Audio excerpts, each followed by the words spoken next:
The drip landed on her cheek at 3:30 in the morning. Clara Ashby came awake all at once, not in stages, not slowly the way a person wakes when they have slept well and the morning has found them gently. She came awake with the sharp and total alertness of someone who had spent years sleeping lightly, in places where things could go wrong, and who had learned that the gap between hearing something and responding to it should be as small as possible. She lay still for 2 seconds, which was how long it took to remember where she was. The unfamiliar darkness of a new room, the smell of old plaster and cold stone, the distant groan of a large house settling against October wind. Ashford Hall, the North Corridor, the smallest available room, given to her without ceremony by a man who had not looked at her face when he gave the instruction. The drip came again. She reached for the box of matches she had placed on the bedside table before lying down. She did this in every new room, in every new situation, because she had found over the years that light in an emergency was the most immediately useful thing, and that the worst moment to look for matches was when you needed them urgently. She struck one, cupped the flame, lit the small candle she had set in the holder beside the matches, and looked up at the ceiling. The damp line ran from the northeast corner, above the window, toward the center of the room. It was not new. It was the patient, accumulated damp of a ceiling that had been asking for attention for months, and had finally, tonight, in the rain that had been falling since midday, found its way through. The drip was slow and even, not a burst, not a crisis. A leak that had been building for a long time and had decided that tonight was the right night to make itself known. She got up. The stone floor was cold through her socks, and she had worn her socks to bed because she had felt the cold of the room before she fell asleep, and had made a practical decision about it without drama. She moved the wooden chair from its corner position and found the small tin bowl that had been left under the washstand, tucked at the back where it was too plain to be useful anywhere visible and too serviceable to be thrown out. She positioned it under the drip and listened to the sound change from soft impact on stone to the clear metallic ping of water hitting tin. Steady, manageable, the kind of problem that could wait until morning. She stood in the center of the room and looked at what she had been given. 10 feet by 10 feet at its widest, which was not its widest everywhere. The ceiling slanted sharply on the eastern side, because the floor above it was the base of a servant's staircase, which meant that on that side, a person of normal height could not stand upright. The window was small and faced north. In this season, in a north-facing room with a small window, there would be no direct sunlight at all, from November through February. The walls were plaster, painted once in what had probably been a clean white, and had spent the intervening years becoming a dull and directionless gray. The bed frame was iron, old but solid. The mattress had been aired, but not recently and not thoroughly. The wooden chair she had just moved, the table beside the bed, the washstand, the tin bowl now catching the drip. That was the room. She sat on the edge of the mattress and let herself feel exactly what this was, without flinching from it. She had not been put in this room through oversight. She had been put in this room because no one had thought much about her when making the decision, which was its own kind of answer to a question she had not asked out loud, but had been curious about since she arrived. She felt it. Then she let it settle into the background, where it could be true, without being the largest thing in the room. She thought about what she had. In her traveling case, she had packed with the care of someone who had learned, through experience, that you cannot take everything, and that what you take should be chosen rather than gathered. 2 work dresses, 1 gray and 1 dark green, 3 white blouses, a Sunday dress in pale blue cotton with a cuff that needed reinforcing, 3 pairs of stockings, undergarments, 1 pair of sturdy leather shoes with good soles, 1 pair of walking boots worn through on the left heel, which she had been meaning to have repaired for 2 months and had not yet managed, a hairbrush with a tortoise-shell handle that had been her mother's and which she would not have left behind for any room in any house, a bar of soap, a small jar of face cream that her sister Rose had pressed into her hands at the station with the smile of someone trying very hard not to cry where people could see, 3 books, chosen specifically to last several months if she was careful about rationing herself, a full packet of letter paper, a bottle of ink, a spare pen nib wrapped in its paper envelope, a small tin of lavender oil that she kept for headaches and for the smell of it, which she found settling in the particular way of things associated with good memories. None of this could repair a ceiling. She was not thinking about the ceiling. She was thinking about the window. When morning came, through a north-facing window on an October morning, the light would be indirect and gray, but it would be light, and the window looked toward the garden wall on the north side of the estate, and she had seen from the entrance drive that the wall was covered in old climbing growth, the kind that has been there so long it has become architectural, the kind that holds its structure even in autumn when the leaves are gone. In the right season, which this was not yet, those plants would be green and detailed and directly in her sightline from the table. If she could get a table at the window, if she could establish a place to sit by that window where the light would fall onto whatever she was working on, and the wall with its growth would be visible, and the room would feel less like a place she had been put and more like a place she had chosen. She was already redesigning the room in her head. This was a habit she had developed not out of dissatisfaction, but out of the practical recognition that most rooms, when you first arrive in them, are arranged for a general inhabitant rather than for a specific person, and that the difference between a room that works for you and a room that merely contains you is often a question of attention and small adjustments. She made a list in her head. It was a working list, not a wishful one. She was interested in what was achievable rather than what was ideal. At 6 in the morning, when the first gray light came through the small window, as she had calculated it would, she had already washed her face with the cold water from the basin, dressed in the gray work dress, pinned her hair neatly, made the bed with the seams straight enough to be checked by a ruler, and written a short note to Mrs. Margaret Finch, the housekeeper. The note was 3 sentences. It asked permission to make modest improvements to her room, using only her own wages and her own free time. It described the damp line in the ceiling and the tin bowl she had placed beneath it, and it stated that she understood repairs were planned for spring and required no immediate action, but felt the information was relevant to pass on. She signed it clearly. She slid it under the housekeeper's door at 6:10 on her way to ask for hot water. Margaret Finch had managed Ashford Hall for 19 years.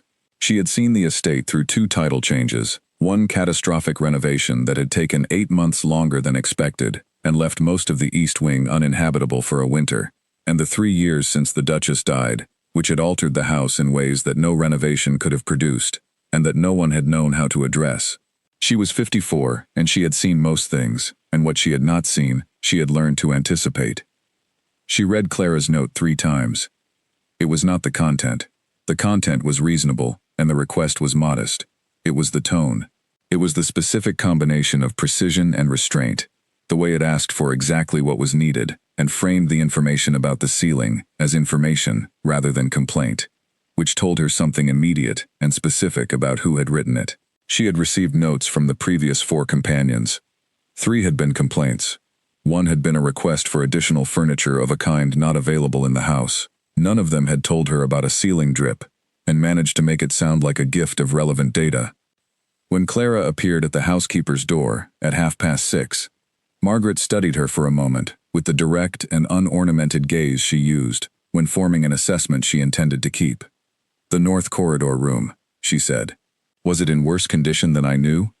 "It is a manageable room," Clara said. "I have begun managing it. I would like permission to continue, and to know whether that permission is mine to have." Margaret gave it, in writing, with the conditions noted cleanly.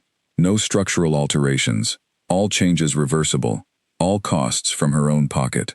She also sent a brief instruction to George to check the north attic storage and make available to Miss Ashby anything suitable that was not in active use. George went up that morning with the particular care of someone who has been given a task and wishes to do it more than adequately. He spent 20 minutes in the attic, moving things, looking, assessing. He came down with a rug, faded from its original burgundy to a dusty coral but thick and sound. A curtain rod still in its paper wrapping. A length of pale yellow cotton wound on a cardboard tube, ordered for a reupholstery job 2 years prior, that had changed direction and left the fabric unclaimed. He carried them to her door in 2 trips and set them carefully just inside the threshold. Clara looked at what he had found. "This is exactly what I needed," she said. "Thank you, George." He was not accustomed to being thanked by name for carrying things. He looked at the floor for a moment. "It's nothing," he said. "It is not nothing," she said. "It is helpful. Thank you." He went back to his duties with a changed quality of step. which was the quality that comes from being seen clearly and found adequate, which is not the same as being praised, but is considerably more sustaining. Clara spent the first free hour of the afternoon making the room into something.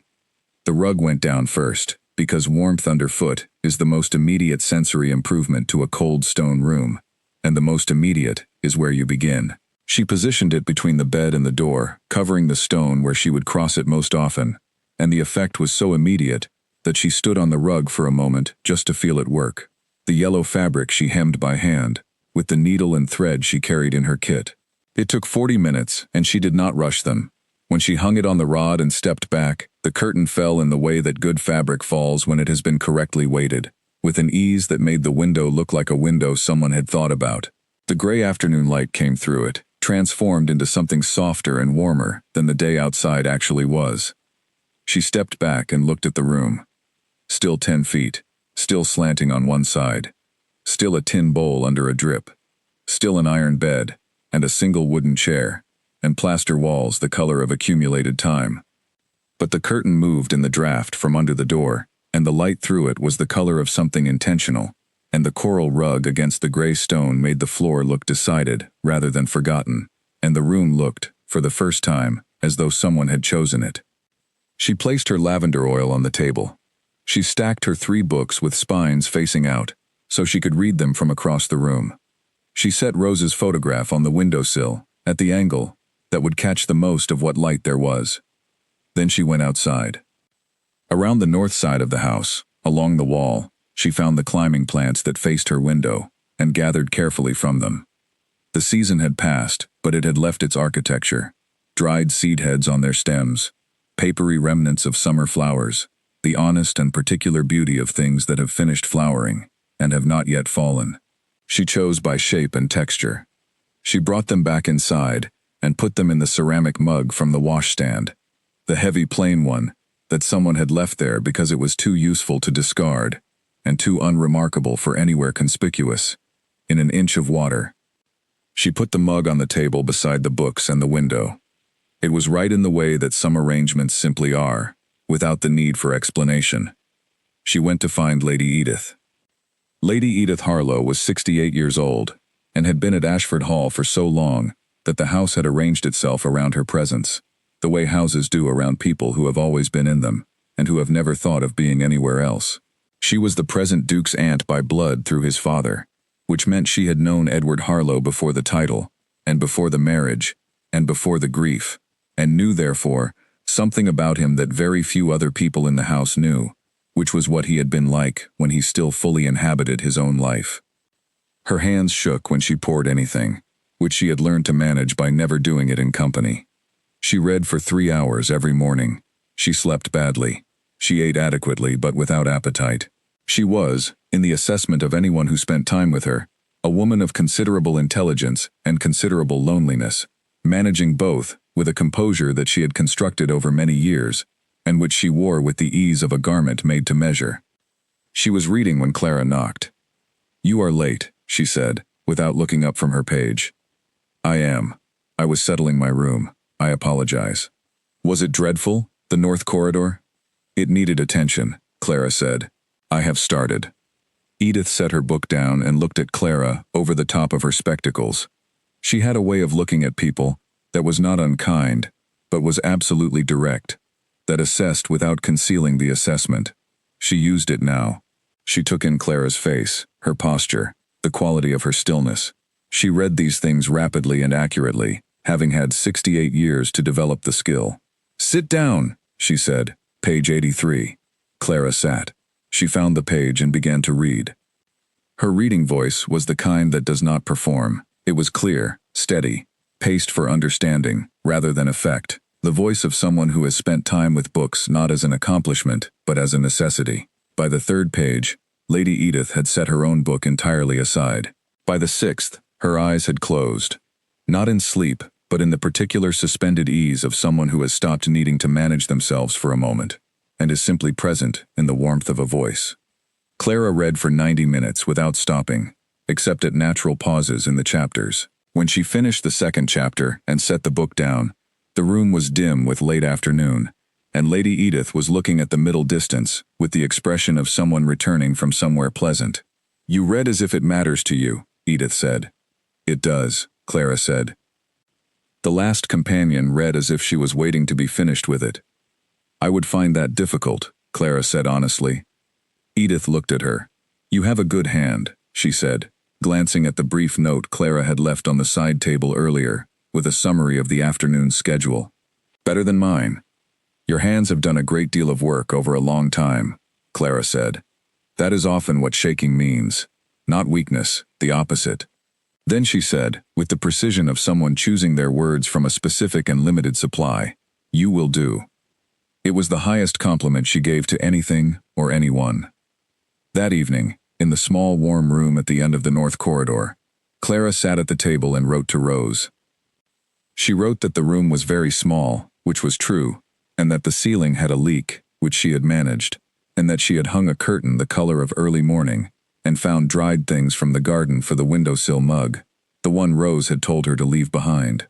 She wrote that the house was quiet in a way that was not natural quiet, but decided quiet, if you understand the difference, and that someone here had made silence into a system, and that she was not going to try to change it, because it was not hers to change, but that she was going to make her corner of it warm, she wrote, because that is what she knew how to do, and because it had always been enough.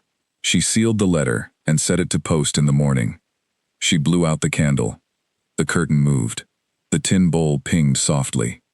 The room was dark and small and cold, and it was also, undeniably, beginning to be hers. Edward Harlow read the solicitor's letter, while standing at his desk on a Tuesday morning in November, because sitting while he read it would have felt like receiving it, and he had spent 3 years teaching himself not to receive things. He read all 3 pages, then he turned the letter face down and pressed his palms flat on the desk, and stood there looking at the back of the paper, which told him nothing, which was what he needed from it for a moment. The estate was in serious debt. He had known this was approaching. The honest part of him, the part that had managed lands and accounts since he inherited the title at 35, had known for over a year that the trajectory was not sustainable, and that a reckoning was coming. The other part of him, the part that had been occupied almost entirely since Catherine died with the mechanical business of surviving one day and then the next, had been choosing not to look directly at the figures, reading them without reading them, approving expenditures without examining their cumulative weight, moving through the administration of the estate the way he moved through everything, which was adequately and without presence. The reckoning had arrived. The numbers in the letter were specific and clear. His solicitors did not deal in euphemism when the situation was past the point where euphemism was useful. The estate required, according to 3 pages of careful professional language, either the liquidation of the northern land parcels or a significant injection of capital from an outside source. They had phrased the second option with the particular delicacy of people who understood that what they were suggesting was not merely a financial arrangement, but a personal one, using terms like advantageous alliance and well-positioned partnership in ways that managed to be entirely clear, while never quite saying the thing they meant. They meant he should remarry, someone with money. He should do it soon. He turned the letter face up and read it again, more slowly. The northern parcels included the tenant farms, 34 families, people who had been on that land in some cases for longer than the Harlow family had held the title. He knew their names. He had walked those fields as a child with his father, who had believed that the relationship between a landowner and his tenants was not a business relationship, but something closer to a covenant, and who had managed it accordingly. Edward had continued managing it the same way. He would sell the furniture from the house before he sold those parcels. He would sell the house before he sold those families their dispossession. The furniture option was, according to the letter, not financially sufficient. He put the letter in the top drawer of his desk and went to the window. The grounds below were gray and wet. Old Walter was crossing the south lawn with his barrow, moving at the particular unhurried pace of a man who has been doing this exact thing, in this exact weather for 4 decades, and sees no occasion for urgency. The borders along the south wall were cleared down for winter. The kitchen garden on the north side, visible from this angle only as a rectangular area of compacted weeds beyond the corner of the building, had not been touched in 3 years. He had not touched it because Catherine had built it, and after she died the idea of going into it was not something he could approach without a preparation he was never quite able to complete. He thought about Catherine. He permitted himself this on a limited schedule. Not by design, not in the way that he had consciously decided to regulate the grief, but in the way that certain things become habitual, through repetition, until the habit outlives the original need for it. He had learned, in the first months after she died, that thinking about her at the wrong moment produced a kind of internal damage that made the rest of the day impossible to navigate. He had learned to keep the thinking for the evenings, when the day's work was done and there was nothing left to fail at. He had kept to this schedule for so long that it had become simply how he moved through time. He thought about her in the kitchen garden. The summer before she died. A warm afternoon in July. The last good warm afternoon before the autumn that preceded her illness. She had been kneeling in the far bed, her sleeves pushed up to the elbow, her hair come down from its pins in the way it always did when she had been outside for more than an hour, because she was careless about her hair when she was interested in something else. She had been explaining to him the difference between two herbs by crushing a leaf from each between her fingers and holding them under his nose, one at a time, with the particular patience of someone who knows their subject well, and is pleased rather than impatient when the person they are teaching needs the explanation twice. He had learned the difference that afternoon. He still knew it. He did not particularly want to know it, in the sense that knowing it was a specific and constant reminder of how he had come to know it, and of the afternoon, and of her hands. Her hands. She had painter's hands, large for a woman of her size, strong across the knuckles from years of practical work, despite the fact that no one in her family had ever thought this appropriate. She had not cared what was appropriate to her family. She had cared what was true. He turned away from the window. He wrote a reply to his solicitors that was brief and professional, and said only that he would need a fortnight to consider his options, and would respond before the end of the month. He sealed it, placed it with the outgoing correspondence, and rang for Henry. Henry came and took the morning's instructions with the composure of a man for whom 11 years of managing this household had rendered him essentially unshakable, and he withdrew with the quiet efficiency of someone who knows that the quality of a good butler is largely the quality of knowing when to be absent. Edward sat alone. From somewhere in the house, through two walls and a corridor, and the general architecture of intervening space, came a sound he had not heard in Ashford Hall in a long time. Someone laughing. Not loudly, not performed. The genuine kind, the kind that is a response rather than a presentation. Brief, cut off quickly, followed by a murmur of voices. He sat with it for a moment. He had not identified where the new companion had been placed. He had given the instruction to put her wherever was available and had not followed it up. He knew, in a vague administrative sense, that she was in the north wing, and that his aunt had seen her twice, and that Margaret had not reported any difficulties, which in Margaret's reporting system was equivalent to a positive review. He found himself, for a moment, mildly curious about the actual person. He dismissed it and returned to his papers. Lord Frederick Crane arrived that afternoon, in the way he always arrived, which was without a prior announcement and with a gift of something specific and considered. This time it was a bottle of single malt from a distillery he had visited in September, which he placed on Edward's desk with the air of a man making a contribution to an ongoing and important project. Frederick was 41 and had the easy competence of someone who had faced enough difficulty to know he could manage it, and had stopped being preoccupied by the possibility of things going wrong. He was Edward's oldest friend in the sense of the friend who has been there longest, and who therefore knows not just who you are now but who you were before the things that made you who you are now, and can therefore see around the current version of you to the person underneath it. He dropped into the chair across the desk and looked at Edward. "You look," he said, "like someone who has been reading bad news. I received a letter from the solicitors. I suspected it was coming. Was it what you expected?" "Exactly what I expected, which I had been managing not to look at directly for some time." "And the options? The northern parcels, or the other thing?" Frederick looked at him steadily. "You are not going to sell the parcels." "No. So I will need to give the other thing serious consideration." Frederick held his gaze. He did not say anything immediately, because he understood that some things needed to be said by the person, rather than asked by the friend, and that the timeline of this was the other person's to manage. "I find it distasteful," Edward said. It was the most honest thing he had said to anyone in months. "I know you do," Frederick said. "So does everyone in your situation who has to do it. That is why it is called a practical arrangement, rather than a happy one. Catherine would have said something very specific about it. I know what Catherine would have said about it, Frederick said. Catherine would have been direct and probably fairly devastating, and then she would have made you a cup of tea and told you to stop being dramatic and figure out how to solve the problem. He paused. She would not have wanted you to lose the farms. No, Edward agreed. She would not. They sat with that for a moment. I will walk with you tomorrow, Frederick said, changing the subject in the way of a man who knows when something needs more time than a single conversation can provide. In the morning they walked the grounds. Frederick moved at a pace that invited conversation without requiring it, which Edward appreciated.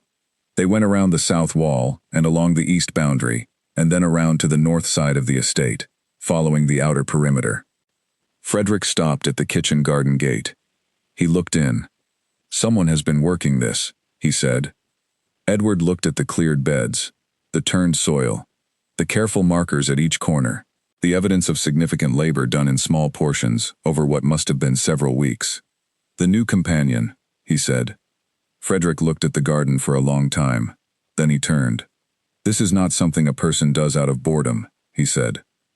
These beds have been properly prepared. Someone knows what they are doing.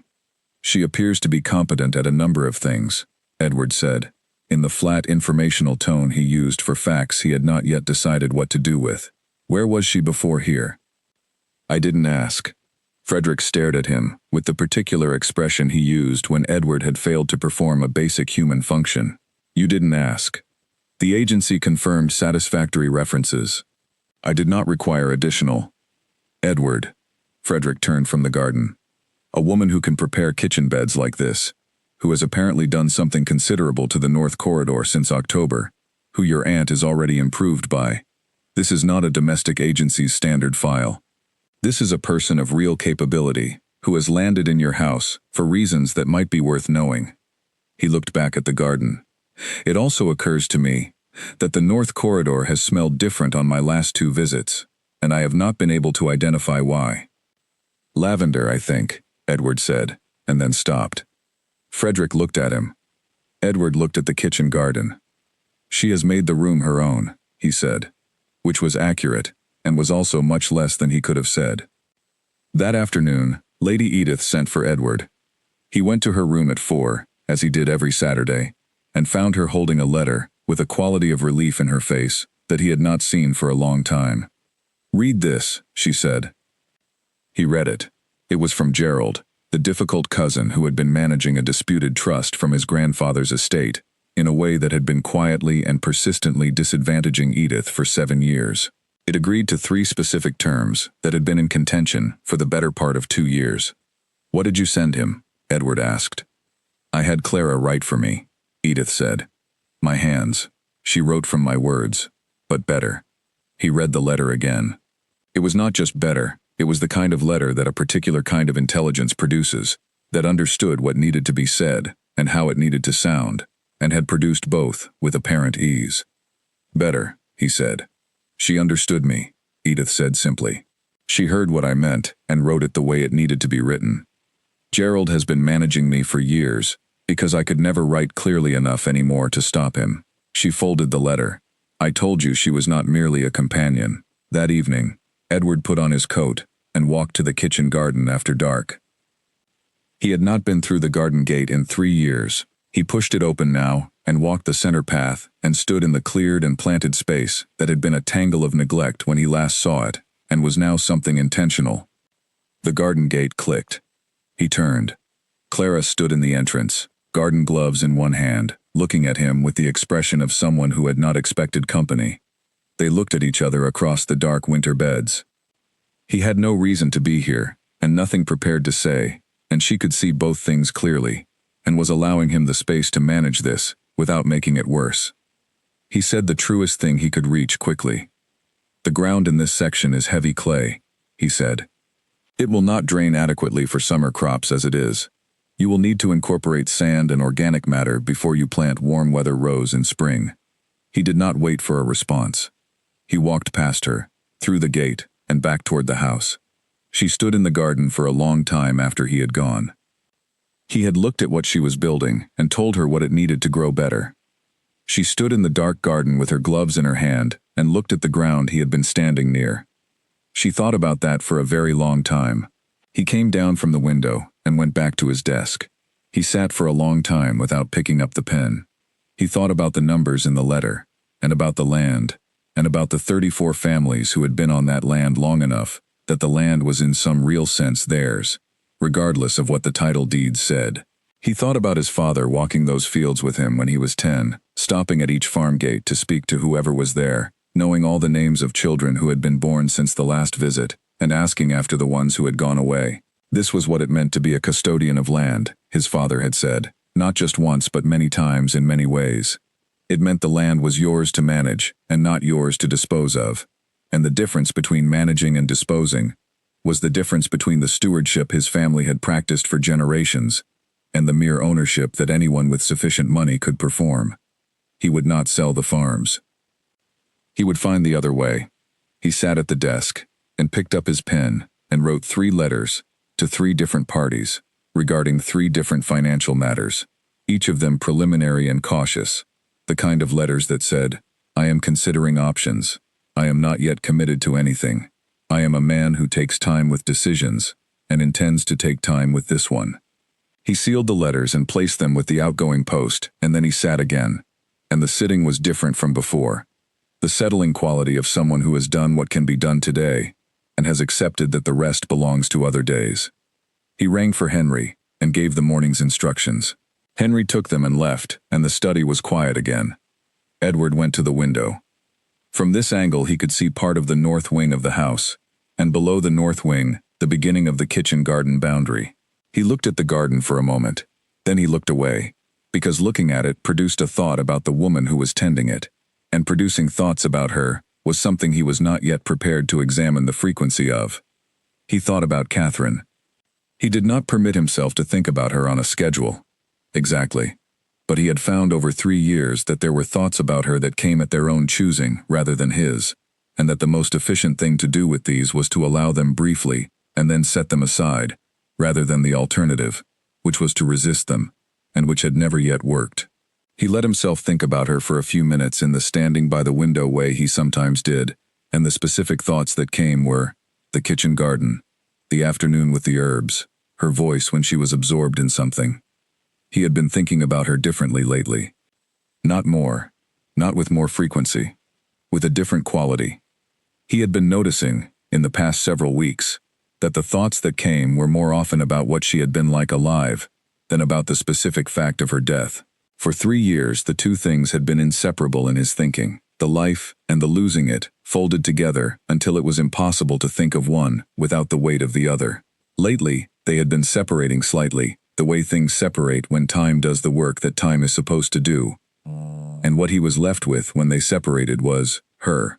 Just her, the person she had been, the kitchen garden, the laugh, the herbs.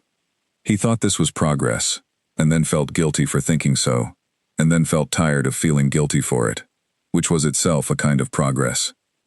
Frederick had been right, 3 years ago, when he had said, "She was the most alive person I knew, and she would find it very strange to be used as a reason to stop living." He had not been able to hear it then. He thought he was beginning to hear it now. Henry found George at 9 minutes past 9 on a Wednesday evening, standing in the north corridor, 9 feet from the closed door at the end. The boy was not doing anything that could be named as a specific infraction. He was not leaning against the wall, not listening with any obvious posture of attention, not attempting the door. He was simply standing in the corridor, with his hands at his sides, and his weight distributed, in the particular way of someone who has arrived somewhere, and is in the process of deciding whether arriving there was a good idea. But Henry had managed household staff for 11 years at Ashford Hall, and for 4 years before that at 2 other establishments. And the things he had learned to recognize included a junior footman in the wrong place at the wrong hour. "George," he said. The boy came upright with the reflex of guilt. "Mr. Henry, I was coming from the North Attic store. Miss Ashby had asked earlier about a second." At 9 in the evening. George's mouth closed. Henry said nothing further. He waited, with the patience of a man who understood that silence was the most efficient tool available to him in this specific situation. "I was going to check if there was another chair," George said. She mentioned it this morning. That, Henry said, is a task for daylight hours. Yes, sir. Downstairs. I will speak to you in the morning. George went. He moved with the particular energy of someone who knows they have not committed a serious offense, but also knows that the definition of serious is currently in someone else's hands. Henry stood for a moment in the corridor. From behind the door at the end, a sound, very faint, very specific, a voice reading aloud, low and steady and paced, and another voice, older, responding occasionally. He listened to it for a count of 5, not the words, the quality. He turned and went back to the main house. What Henry did not know, because he had not asked and because no one had told him, was that this was not the first time a member of the household staff had been drawn to the north corridor in the evenings. He did not know that on the Sunday prior, Alice, the youngest housemaid, had spent 40 minutes sitting outside the door, listening to what was happening inside, and that Grace, who had found her there, had said nothing about it, because Alice had returned to the shared room below stairs, looking calmer and more settled than she had looked in 3 weeks, and Grace was not a woman who disrupted calm when she found it. He did not know that Mrs. Dyer had walked past the north corridor entrance on a Monday evening and had paused for almost 2 minutes before continuing to the kitchen, and that she had been humming something the following Tuesday that she could not identify when the scullery girl asked about it, but had clearly caught from somewhere. He did not know that Walter, who had no business in the indoor corridors of the house at any time, and who managed his working life largely outside its walls, had nonetheless been observed standing at the entrance to the north corridor on a Sunday evening by no fewer than 3 separate members of staff, each of whom had registered it and said nothing, because there was an unspoken agreement beginning to form in the household about the north corridor, which was that what was happening there was worth protecting. In the morning, Henry brought the matter to the Duke as part of the household report, accurately and without embellishment. A junior footman had been found out of his area at 9 in the evening, in the north corridor. This suggested that Miss Ashby was receiving members of the domestic staff in her room after hours. He delivered this information and waited. Edward listened. He told Henry he would address it. Henry withdrew.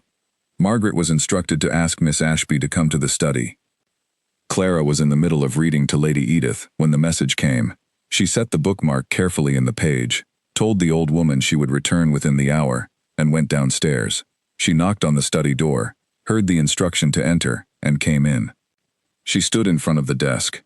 He was finishing a line of writing, which meant he had chosen to be mid-task when she arrived. She recognized this choice and did not react to it. She waited with the ease of someone who does not feel that waiting diminishes them. He put down the pen. He looked up.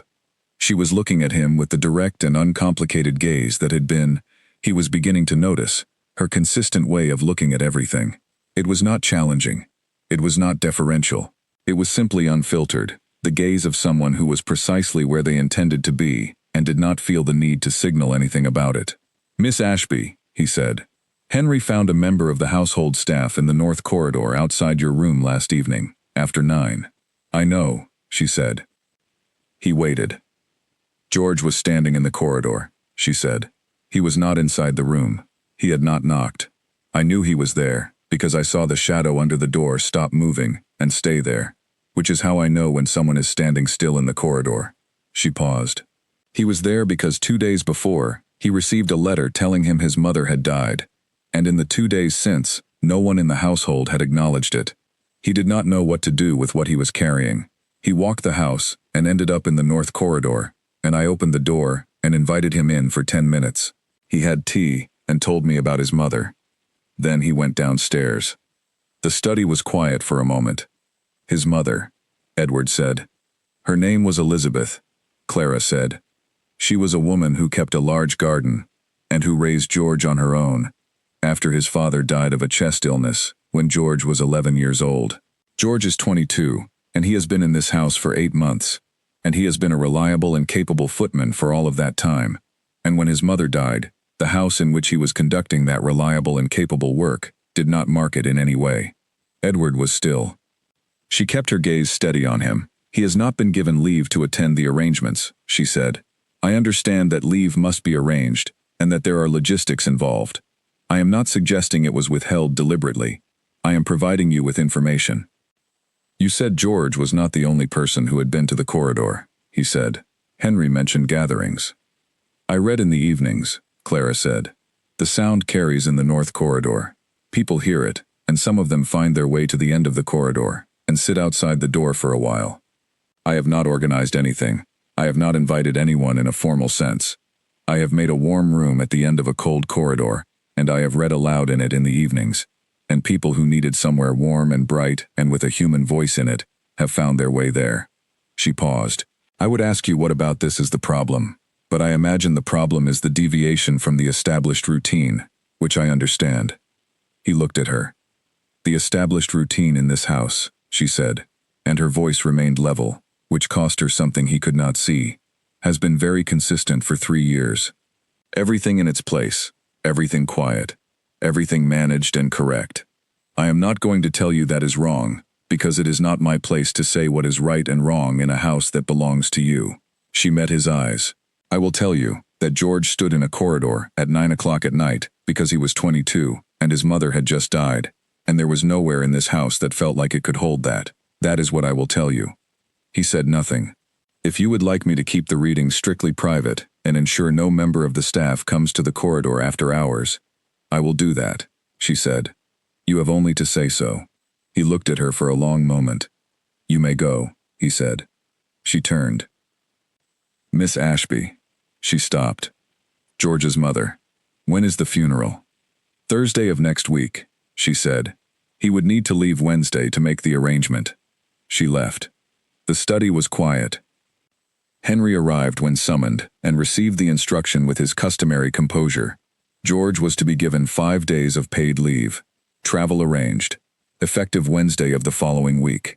He was to be told the arrangements had been made by the household, and that nothing further was required of him. Henry withdrew and gave George the news in the plain, practical way he gave all news, without embellishment or preamble. George received it with the expression of someone who has been given something they had stopped expecting. He did not ask who had arranged it. He suspected he knew. He went to pack the small case he would take, and on his way back downstairs, he passed through the entrance to the north corridor and stood for a moment at the end of it, looking at the line of warm light under the door at the far end. He did not knock. He could hear, very faintly, a voice reading. He went on. Meanwhile, in a detail that Henry had not registered and that no one had brought to the Duke's attention, something was changing in the daily texture of the household. It was not dramatic. It was the kind of change that happens gradually enough that no single day contains it, only the accumulation of days. Mrs. Dyer had begun making biscuits on Thursday afternoons, which she had not done in 3 years, because she had discovered that Miss Ashby had a free hour on Thursday afternoons, and found her way to the kitchen with the natural comfort of someone raised partly in one. They did not discuss anything important. They talked about cooking and ingredients, and the specific logic of bread, which Clara understood from the practical side, and Mrs. Dyer from the lifelong side. And the kitchen was warmer on Thursday afternoons than on other afternoons, in a way that had nothing to do with the oven. Alice, the youngest maid, had been struggling to read since she arrived at the house 4 years ago, having been given the kind of schooling that teaches you the letters without teaching you to put them together. She was 20, and she managed this by avoiding situations where reading was required, and had become very good at the avoidance. 2 weeks after Clara arrived, she had been in the north corridor on a Sunday evening and had gone in when invited, and she had stayed for an hour, and what she had told Grace afterward was simply that she was going to learn to read properly, which she stated as a fact rather than an ambition. She had been sitting with Clara on her free Sunday afternoons since, sounding out letters in a notebook, improving with the speed of someone who has always had the capability, and has simply been waiting for someone who would take it seriously. Grace, who was 28, and had been in the house for 6 years, and who was by nature reserved, had not gone to the north corridor herself. But she noticed what she noticed, and what she noticed was that the house had a different quality in the evenings now, a low and subtle warmth in the air that it had not had in 3 years, and that she had been sleeping better since October, which might have been the weather, or might have been something else. One evening in early December, Edward walked the house in his usual nighttime way, going through the quiet ground floor, up the stair, through the upper corridor, and found himself, as he had begun to find himself, at the entrance to the north corridor. He walked it. At the far end, before he reached her door, he could see through the gap she left in the door when she was reading. She left it open an inch, he had noticed. Always exactly an inch, which let the warmth out into the corridor, and the corridor's cold in, but only a little. And he saw, in the warm candlelight, two people. Clara, sitting on the floor. Alice, beside her, with a notebook in her lap. Clara's finger was on the page. Alice was sounding out a word, very slowly, her brow creased with concentration. Clara said something quiet and encouraging. Alice tried the word again. Then she got it, and her face changed. Edward stood in the corridor. He stood there for almost a minute. Then he walked back to his study, and sat at his desk, and tried for a long time to return to the correspondence he had left half-finished, and could not. He went back to his own room, which was the large and well-appointed master suite on the second floor, where everything was exactly as it should be, and exactly as it had been for 3 years, and he sat at the window and thought about what he had seen. Two people on the floor of a small room, one teaching and one learning, with the specific absorbed quality of people who are doing something that matters to them, and have forgotten that they are supposed to be anything other than themselves. He had not seen that quality of absorption in his house for a long time. He thought about Alice. He knew her, the way you know household staff when you have been in a house a long time, by sight, by function, by the management context of her role. He did not know that she had been unable to read properly for her entire life. He had not known, because he had not asked, and she had not said, and the house had arranged itself around the not knowing, the way houses arrange themselves around anything that is true but inconvenient to acknowledge. He thought about what it meant that Clara had known. She had been in the house for 3 months. She had known about George's mother within 2 days of the letter arriving. She had known about the kitchen garden's history without anyone telling her. She had known that the North Corridor had a quality worth attending to. She knew, apparently, that Alice could not read, and had decided to address it as if it were a perfectly ordinary thing to address, sitting on the floor with a notebook and a candle, and the patience of someone who understood that learning is not dignified from the outside, and does not need to be.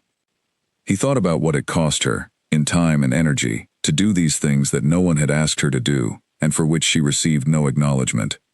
He thought about the dried plants in the ceramic mug that he had seen through her doorway on his walks past the corridor, about the curtain she had hemmed herself, about the way she spoke to people in this house, with the specific quality of address that assumes the person being spoken to is worth addressing. He sat at the window for a long time. Below, in the evening grounds, he could see old Walter crossing toward the outbuildings, and the thin line of the North Corridor windows above, and at the end of those windows, the faint warm suggestion of a light in the last room. He went to bed. He slept better than he had in weeks, which he noticed on waking and which he did not examine the reason for. The change in the household was not something Edward would have been able to point to on any single day. It accumulated the way that all real changes accumulate, not through a dramatic event, but through the weight of many small ones pressing in the same direction. He noticed, without noting, that the kitchen produced better bread on Thursdays. He noticed that the lamps in the East Corridor were trimmed more regularly than they had been. He noticed that Walter, who was a man of roughly 50 words per day, and who chose them with great care, had taken to being available near the north wing in the early mornings, not doing anything specific, simply being there, which in Walter's economy of presence meant something. He did not connect these observations to their cause. Then one morning, Margaret gave him the weekly household report, and at the end of it, as a fact among other facts, she mentioned that Miss Ashby had been spending an additional hour with Lady Edith on Tuesday and Thursday afternoons, outside her contracted hours, because Lady Edith had expressed an interest in working through a specific set of correspondence that required more time than the mornings allowed. He said, "She is not required to do this." "No, sir," Margaret said. She offered. He said nothing. "Lady Edith has been in better spirits than I have seen her in several years," Margaret added, in the tone of someone providing objective household data, and not editorializing in any way. "Her appetite has improved. She has been making use of the garden terrace on the milder afternoons, which she had not done in some time." "Thank you, Margaret," he said. She left. He sat with the report in his hand. He had been the one who had told the agency he needed a companion for his aunt. He had specified the function: reading, attendance, correspondence assistance. He had not specified warmth. He had not known how to specify it. or had not thought it was something that could be specified, or had not known that it was what was needed, until he saw what happened to a house when it arrived. The summons came at 7 in the morning, which was early enough to be a signal. Clara had been awake since 5:30, which was her usual hour, and she had already been outside to check the kitchen garden in the frost-hard dark, which she did most mornings before the light came, because she wanted to know the state of it before the day began.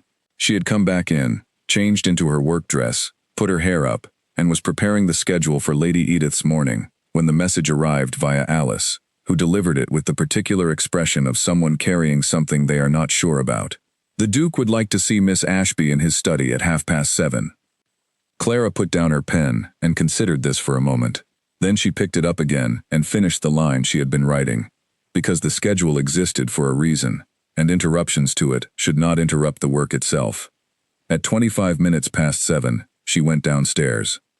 She knocked on the study door and heard him say, "Come in," before her hand had finished the movement, which told her he had been waiting, which told her he had been in the study already for some time, which told her something about the quality of his preparation for this conversation.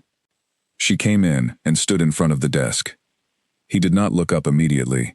He was writing, or appearing to write, and he finished the sentence he was on before he set down his pen and looked at her. She recognized this behavior. It was the behavior of someone establishing the terms of the encounter by making the other person wait inside those terms, and she recognized it, not with judgment, but with the neutral observation of someone cataloging information. She waited comfortably. He looked up. She looked back. He said, "It has been brought to my attention that there was an incident in the North Corridor on Wednesday evening." "More than one, likely," Clara said. "But I imagine you mean George." Something shifted in his expression, a small adjustment at the corners that was not quite surprise but was adjacent to it.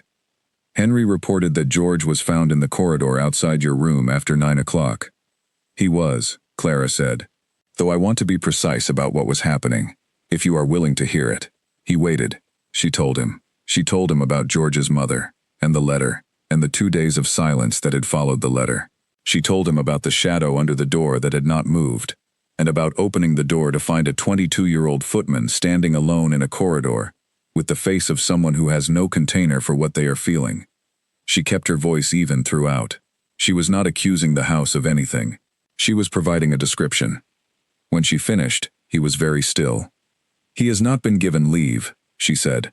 "I understand that leave must be organized, and that it is not always obvious when it is needed. I am not suggesting anyone failed deliberately.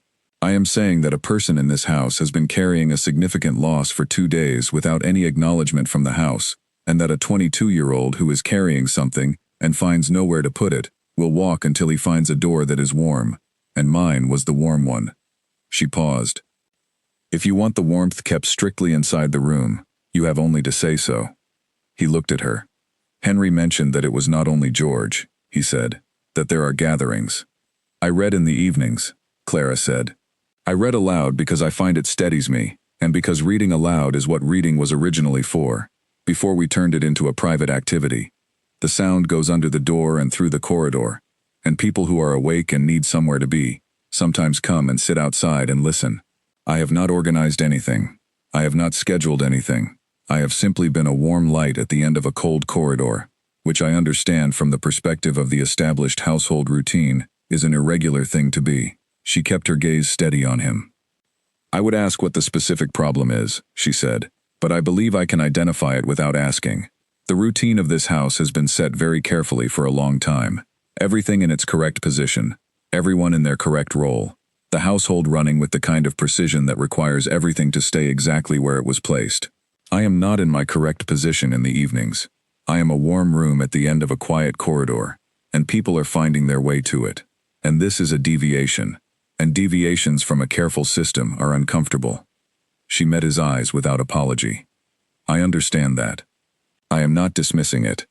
You were engaged as a companion for my aunt," he said. "And I have been an excellent companion for your aunt," she said.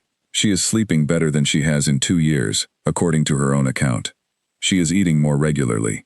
Her correspondence with the Haverley family, which had been stalled for months because of her hands, has been resolved. She has laughed on 4 separate occasions in my presence, which she informed me herself was a departure from her recent pattern. She let that settle. My work with Lady Edith is, I believe, sound. If you have a specific concern with my performance in that role, I need to know what it is. He said nothing. She waited. He said nothing for so long that the silence became a presence in the room between them, dense enough to navigate around. That will be all, Miss Ashby, he said. She turned. She had reached the door when she stopped. George's mother, she said, without turning. The funeral is Thursday of next week.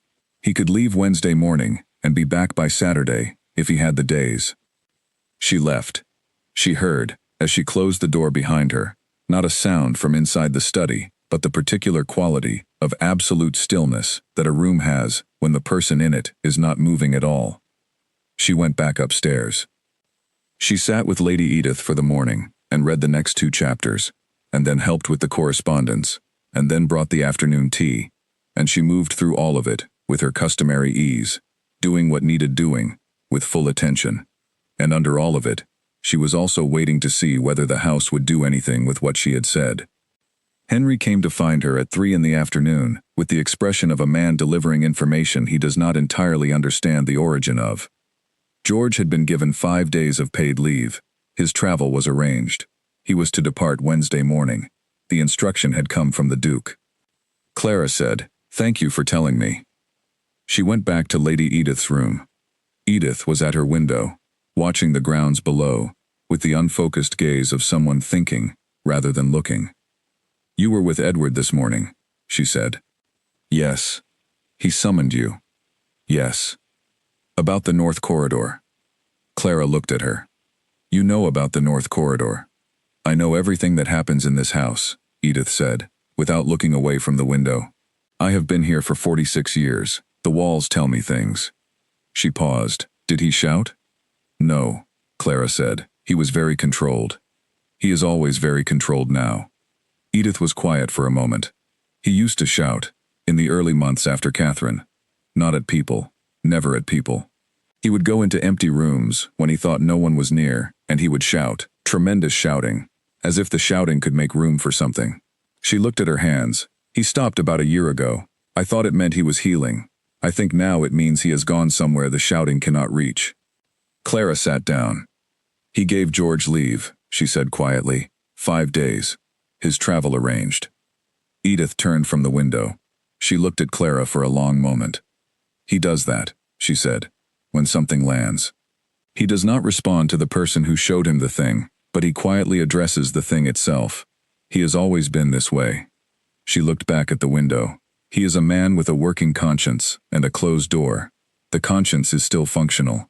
He simply will not let you see him use it." Clara thought about that. She thought about it later, in the small warm room, with the curtain moving and the candle lit, and she thought about what it meant to be a man with a working conscience and a closed door, and she thought about what it might take to find that door, and whether finding it was her business at all. She wrote to Rose. She wrote about George, and about the summons, and about what she had said in the study, and what he had done afterward. She did not write about what she was thinking. She wrote the facts, and let the facts suggest what they suggested, and she trusted that Rose, who had known her for 25 years, would read between them. She folded the letter. She held it for a moment. Then she sealed it, and put it with the post, and went to sleep in the small bright room that was more hers every day, and the house around her was quiet, with the quiet of things that are processing rather than resting, and she lay in the dark and listened to it. She thought, walking back upstairs, about what she had said and whether she had said it correctly. She had been direct, which was always her preference, but directness had a risk in it, which was that it could be heard as aggression when it was only honesty. She did not think she had been aggressive. She thought she had said what was true in the plainest terms available to her, and that the plainest terms were the kindest ones, because they gave the other person the clearest information to work with. She had told him that warmth was not an inconvenience. She had told him that a house this large should not be able to hold this much silence. She had told him that she had been an excellent companion to his aunt, and she would put her record against any criticism he could name. She had not told him that she found the silence of this house almost unbearable sometimes, not for herself but for the people who lived inside it, For George, who had carried a bereavement for 2 days in a house full of people without a single one of them noticing. For Alice, who was 20 years old and had been managing an inability to read through the combined strategies of avoidance and camouflage. For Lady Edith, who was 68 and brilliant and had been unable for a year to send a letter on her own behalf. She had not said any of that because it was not hers to say. It belonged to each of those people, and they would say it in their own time or not. What was hers to say was, "I have done my work well, and I will not apologize for also being warm." She had said that. She went to Lady Edith's room and spent the rest of the afternoon in the ordinary way, and the ordinary way was reading and attending and the small practical tasks that good attendance requires, and she did all of it with her full attention, because her full attention was what the role deserved. That evening, alone in her room, she thought about the look on his face when she had told him that George's mother had died on Monday and he had not been given leave. It was not the look of a man who did not care. It was the look of a man who had not known, and who, upon knowing, was immediately and quietly furious at himself for not having arranged for a system in which he would know. It was the look of a man whose conscience was perfectly operational, and whose connection to the day-to-day human facts of his own house had been interrupted by the specific kind of grief that narrows a person's field of vision to the minimum required for function. She had thought, looking at it, that she had seen exactly what Edith meant. A man with a working conscience and a closed door. She lit her candle. She took out her letter paper. She wrote to Rose about none of this and all of this, in the way that letters to people who know you well contain the thing you're not saying, in the spaces between the things you are. She thought about this later, alone in her room, with the candle lit, not in the troubled way, but in the careful way she thought through things that she wanted to understand completely. She had told him something true and specific, and he had dismissed her, and then quietly done the thing she had asked. He had not acknowledged the connection. He had not thanked her or told her she was right. He had simply addressed the specific fact she had named, and done it completely, and left the acknowledgement unstated. She had been thinking about this pattern since she arrived. The cup of tea that appeared on the corridor floor, the solicitor's letter that he had not mentioned but that Edith had referenced obliquely, the small adjustments in the household that had followed her observations, the candles of adequate length, the messages delivered promptly, the blanket request fulfilled on the same day. Each of these things had been addressed without the addressing being named. She was not sure if this was a form of pride or a form of care. She thought it might be both. She thought it might be the specific combination of pride and care that belongs to a person who feels things deeply and has learned, through something painful, to express the feelings in action rather than in words, because words can be misheard or rejected, but actions are simply done and either reach their target or they don't. She thought about a man who sat in empty rooms and shouted. She thought about a man who sat in empty rooms and shouted. She thought about a man who sat in empty rooms and shouted. She thought about a man who sat in empty rooms and shouted. She thought about a man who sat in empty rooms and shouted. She thought about a man who sat in empty rooms and shouted. And what it was looking for. She lay in the small room and listened to the house. The house was quiet. It was always quiet. But the quality of the quiet had changed since October, in a way she noticed in particular at night, when all the day's activity was gone, and what remained was simply the house and its occupants breathing inside it. The quiet now had a warmer texture, a gathered quality, the quality, she thought, of a held breath rather than an empty one. She closed her eyes. She slept. In the morning, she rose at 5:30 and went to the kitchen garden and worked in the cold dark before the household woke, as she had been doing since the first week, and the work settled her the way physical work always did, returning her to the specifics of soil and temperature and the immediate problem of what needs doing, rather than the larger questions of what anything means. She worked until the light came properly, then she cleaned her hands and went upstairs, and spent the next 2 hours doing her best work for Lady Edith, which was always her best work regardless of what was happening around it, because she had learned early that the most reliable thing about character is that it shows most clearly in the smallest performances, in the ones that no one is particularly watching. George came to find her at the end of the morning. He had returned from his mother's funeral 2 days prior and had been carrying himself with the particular quality of someone who has been somewhere important and is still processing the going. He stood in the doorway of the corridor and said, without preamble. They said at home that Mother would have liked you. I told them about the room and the reading. They said she would have liked someone who does that. Clara looked at him. I am glad, she said. He nodded. He went back to his duties. She stood in the corridor for a moment, thinking about a woman named Elizabeth who had kept a large garden and raised a son on her own, and who had never, as far as she knew, been to Ashford Hall, and who had nonetheless, through the person she had raised, become part of what this house was beginning to be. The kitchen garden was destroyed on a Thursday night, 6 weeks after Clara had begun working it, and she discovered it on Friday morning when the first light was still gray and thin. She had been outside before breakfast every morning that week, because the ground was approaching the point where the last chance to turn it before the deep frost would close, and she had been working against that window, with the particular focused patience of someone who understands agricultural time. She came around the corner of the building in her coat and boots, with her breath making white in the cold air, and she stopped at the gate. She stood there for a long moment. The beds she had cleared over many early mornings, removing the 3 compacted years of dead growth and knotted weed roots, and the hardened soil that had forgotten it was meant to be worked, had been gone over in the night. Not by an animal. An animal's damage has a logic to it, a direction toward food or toward shelter. This had no direction. This was damage for the purpose of damage, done with enough force to be thorough and with no care for the rows she had established. Her wooden markers had been pulled out and scattered. Not all broken, but most, and the ones that were not broken were lying where they had been thrown across the frozen soil, small and deliberate in their displacement. The winter garlic, which she had planted in the one window of workable ground, and which she had watched with the careful attention of someone who understands what patience invested in cold earth produces in spring, was gone, torn out and left on the surface like an afterthought. She stood at the gate.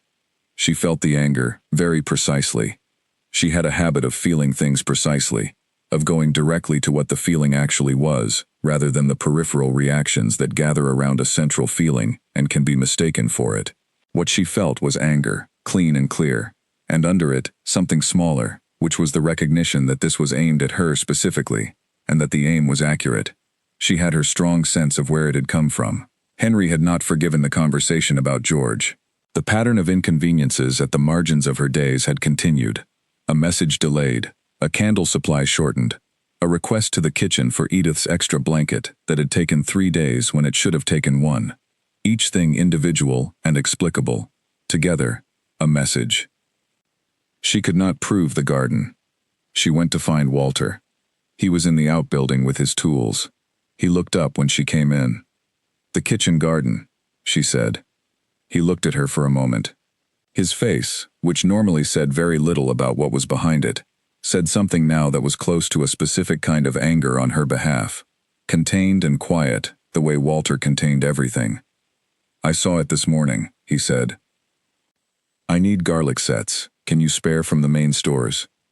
He looked at her for another moment. "Left bin," he said. "Take what you need." He did not ask who had done it. She did not offer. Both of them understood that the question was unanswerable in the specific way, and that answering it would produce nothing useful. The garden needed replanting. The garden would be replanted. She was on her knees in the frozen ground by the time the household was beginning its morning below stairs. She worked steadily, not rushing, not making anything of it. She replanted the garlic in the same rows, remarked the beds with new markers, firmed the disturbed soil with her palms. The cold was in her fingers by the time she had finished the first half of the beds, and she did not stop. When she went in, cleaned up, and presented herself for Lady Edith's morning, there was nothing on her face to indicate that she had spent the previous hour, on her knees, in frozen soil, undoing someone's deliberate work. Edith, who noticed everything, noticed this too. She said nothing.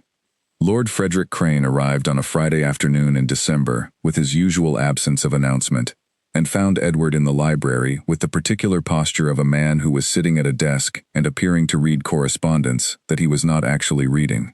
Frederick had known Edward long enough to identify this posture in a single glance. He dropped into the chair across from the desk and waited for Edward to acknowledge that the pretense was unnecessary. Edward set the correspondence aside. "Walk with me in the morning," Frederick said. In the morning they walked the south grounds and around the perimeter to the north side, and Frederick stopped at the kitchen garden with the deliberate quality of someone who had already decided this was where he wanted to stop. He looked in for a long time. "This is different from the last time I visited," he said. "She has been working it since October," Edward said. "She has done more than work it." Frederick looked at the rows, the cleared beds, the careful preparation of the soil, the markers at each corner. He was a man who understood land management, and who could read what a kitchen garden told him about the person who had tended it. What this one told him was considerable. This woman knows what she is doing in a way that goes significantly beyond the category of companion. "She is capable at a number of things," Edward said. That is a remarkably understated way to describe someone who has apparently done all of this in the hours outside her existing duties, in October and November, in a kitchen garden that had not been touched in 3 years. Frederick turned. "Tell me about her." "She came through the agency. She has been an excellent companion for my aunt. My aunt's health and correspondence have both improved considerably since October." "Her correspondence?" "Edith has a dispute with Gerald. She has been unable to write because of her hands. Clara has been writing for her." He paused. "Gerald has agreed to the terms Edith wanted." Frederick stared at him. "Gerald has agreed." "Yes. Gerald has been refusing those terms for 2 years." "I know." Frederick was quiet for a moment, looking at the kitchen garden. Then he looked at Edward with the expression of a man who has been watching something develop from a distance and has finally decided to say what he is watching. "Edward," he said, "something is happening here." "The estate benefits from a capable addition to the household," Edward said carefully. "That is not what I mean, and you know it is not what I mean." Frederick held his gaze. "This woman has been here for 6 weeks, and your aunt is better, and the kitchen garden has been rebuilt, and your house smells different on the north side, and you are standing in a December kitchen garden in the morning fog, telling me about her in a voice that is trying very hard to be the voice you use for administrative matters, and is not quite managing it." He paused. "I say this with complete friendship." Edward looked at the garden. "She is employed in my household," he said. "I know that. She is here as a companion to my aunt. I know that too. I am not suggesting anything improper. I am suggesting that something is changing in you that you are pretending is not changing, and that the thing that is changing has a name, and the name is in the North Corridor." Edward said nothing. Frederick waited. After a long silence, Edward said, "She told me, in a direct conversation about household matters, that this house had not been lived in for a long time." He stopped. He picked it up again. "She did not say it as a criticism. She said it as a fact, the way she says most things. She said the silence in this house was not natural silence but chosen silence, and she said she was not going to apologize for bringing warmth into it." He looked at the garden. "No one has said anything like that to me in 3 years. People have been careful. People have managed me. She simply said it." Frederick was quiet for a moment. "What did you do?" he said. "I dismissed her," Edward said, "and then I arranged leave for the footman she had mentioned, and did not tell her I had done it." Frederick looked at him for a long moment. "That is exactly the kind of thing you do," he said, and there was something in his voice that was not quite fond, but was in that direction. That afternoon, Edith summoned Edward to her room with unusual urgency. She was holding a letter when he came in, and her face had the quality it had when she was trying not to show how much something mattered. She gave him the letter without preamble. He read it. Gerald had agreed. All 3 terms, within a week of the letter Edith had sent, dictated to Clara, written in Clara's hand from Edith's words but, as Edith said, better. Edward read the letter twice. "She understood what you needed to say," he said. "She understood what I was trying to say, and wrote it the way it needed to arrive," Edith said. "There is a difference. I have been writing to Gerald for years, and each letter he has been able to manage, because my letters, however correct they were, left him room to manage them. This one did not." She folded the letter. "She is not a companion, Edward. She is whatever she decides to be in a given situation, and what she has decided to be in this house is someone who fixes things." He sat with that. That evening, after dark, he walked to the kitchen garden. He did not entirely know why. He pushed open the gate and walked the center path and stood among the cleared and planted beds and the new markers, the replanted garlic in its neat rows, and he thought about what it meant that someone had done all of this, in the margins of a role, that asked nothing of them, beyond sitting with an old woman and reading aloud. The gate clicked behind him. He turned. She was there, in the entrance, gloves in one hand, clearly coming from the outbuilding after an evening errand. She had not expected the gate to be occupied. They looked at each other across the dark garden. He had no reason to be here. He had nothing prepared to say. He could see that she could see both of these things, and was holding the space for him to manage them, without making it more difficult. He said the truest immediate thing he had. This ground is heavy clay. In spring it will not drain fast enough for the warm weather crops. You will need to incorporate sharp sand and organic matter through each of the beds before you plant the summer rows. He did not wait. He walked past her, through the gate, back toward the house. She stood in the garden after he had gone, in the dark, with her gloves and a small trowel and the replanted garlic in its rows, and the markers she had replaced after someone took the trouble to pull them out. She looked at the ground he had been standing in. He had looked at what she was building and told her what it needed. She stood there for a very long time. When she went in, she wrote a single line in the corner of her letter paper. Clay. Add sand in spring.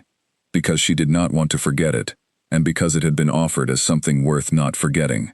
She worked through the morning, and by noon, the kitchen garden was restored to its previous state, and she had added, this time, 3 additional markers at each bed corner, rather than 1, sturdier and set deeper, which were harder to remove casually. She did not think about who had done it while she worked.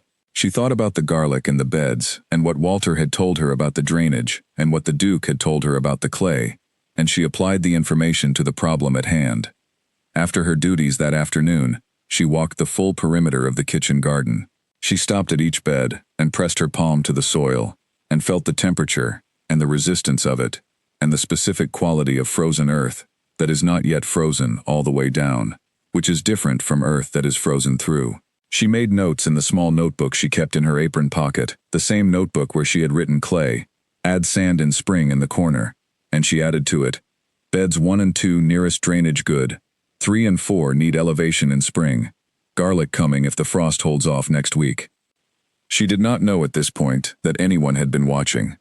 Edward had come around the side of the house for no specific reason, or for the specific reason he had been using for several weeks, which was that the north side of the house was the direction he found himself walking in when he was thinking. He had not gone into the kitchen garden. He had stopped at the gate and looked in and seen her moving from bed to bed, kneeling, writing in her notebook, completely absorbed, and he had stood at the gate for longer than he had stood anywhere uninvited in a long time. She stood at the end of the last bed and brushed the soil from her hands and looked up. She saw him at the gate. He did not look away. She looked at him with her customary directness, without alarm and without performance. He said nothing for a moment. Then he said, the beds nearest the wall will warm fastest in spring. If you want early crops, start there. He walked away before she could respond. She watched him go. She stood in the kitchen garden with her notebook and her dirty hands, and she thought about a man who stood at a gate in the cold and told her which beds would warm first. She wrote it in the notebook. Beds at wall warm first. Start early crops there. She closed the notebook. She looked at the gate where he had been standing. She spent the next 2 free afternoons in the kitchen garden, working steadily through the beds and noting what each one needed. She found, doing this, that the work itself was satisfying, in a way that she had not expected when she first looked at the overgrown space and decided to begin. Satisfying not because it was easy. It was often cold and always effortful, and the clay soil resisted everything she asked of it, but because it was responsive. A garden responds. You put attention into it, and the attention becomes visible, becomes measurable, becomes the difference between a bed that is ready and one that is not. She thought that most of the best work she had ever done had been this kind, not immediately rewarding, not visible in its early stages, requiring the specific faith that comes from knowing what prepared ground looks like and trusting that the investment is the right one, even before it is productive. Lady Edith found out about the garden from Margaret and mentioned it to Clara with the expression of someone who has learned something that confirms a theory they have been developing. You are working the kitchen garden, she said, on your own time. Yes, Clara said. Why? Clara considered the question seriously, because Edith asked most questions seriously, and deserved serious answers. Because it was there, and no one else was doing it, she said. And because I find that tending a garden is a way of being useful that costs me nothing, and produces something, and because in the spring, there will be food from it, and food from a garden you have tended yourself tastes different from food that was simply ordered. Edith studied her. Catherine grew that garden, she said carefully. I know, Clara said. Walter told me. Not the details, just that it had been neglected since she died. Edward knows you are working it. Yes. He came into the garden one evening and told me about the clay. Edith was very still for a moment. Then she said, he went into the garden. Yes. He has not been in that garden since she died. Clara said nothing. Edith looked at her hands for a long time. He told you about the clay, she said, more quietly. Yes, Clara said. The drainage, and the soil composition, and which beds warm fastest in spring. Edith was quiet for several seconds. When she spoke again, her voice had a specific quality it had not had before in the conversation, which was the quality of someone looking at something from far enough away to see its whole shape. He came into the garden, she said, as if this were the most important fact she had encountered in some time. And he told you what it needed. Yes, Clara said. Good, said Edith. She picked up her book. Read from the marked chapter, please. The nightmare came at 2:30, which was the hour it usually chose. Edward knew he was in a dream, even while it was happening. This was the kind he could not escape, regardless of the knowing. The kind that continues with full authority, despite the dreaming mind's awareness that it has no authority. He was in the garden. Catherine was in the far bed, kneeling with her back to him, her hair down and loose, the way it fell after she had been outside for a long time. He called her name. She did not turn. He walked toward her, and the distance between them did not close. He called again, louder this time, with the specific desperation of the dream that knows it is repeating and cannot stop itself. She turned, finally, and looked at him with the patient expression she used when he was slow to understand something she was trying to explain. She said something. He could see her saying it. He could not hear a word of it. He woke sitting upright. The room was cold. He had not lit the fire before sleeping, which he did not do as a general policy because he preferred not to require things in the night, and because lighting the fire before sleeping meant asking someone to attend to it, which meant someone waiting on him in his bedroom in the hours before sleep, which was something he had not been able to manage since Catherine died, and no longer tried. He sat for a moment in the dark. He breathed deliberately, counting it. He had found this useful in the early months after her death, when the dreams had come every night, sometimes twice in the same night, and had learned that the fastest way back to something resembling steadiness was to breathe with intention, until the particular quality of raw immediacy that the dreams always left him with had receded enough to be manageable. He got up. He dressed in the clothes he had left over the chair the previous evening, which he did because he did not like to be undressed in the night, which was one of the small irrationalities he had accumulated in the past 3 years that he had stopped trying to examine. He went out into the corridor without a candle because he did not need one in his own house in the dark, and because the moonlight was adequate through the landing windows. He walked the house. He went through the ground floor, in the established order: drawing room, library, dining room, the back sitting room that was never used, the hall. All of them quiet and managed and correct.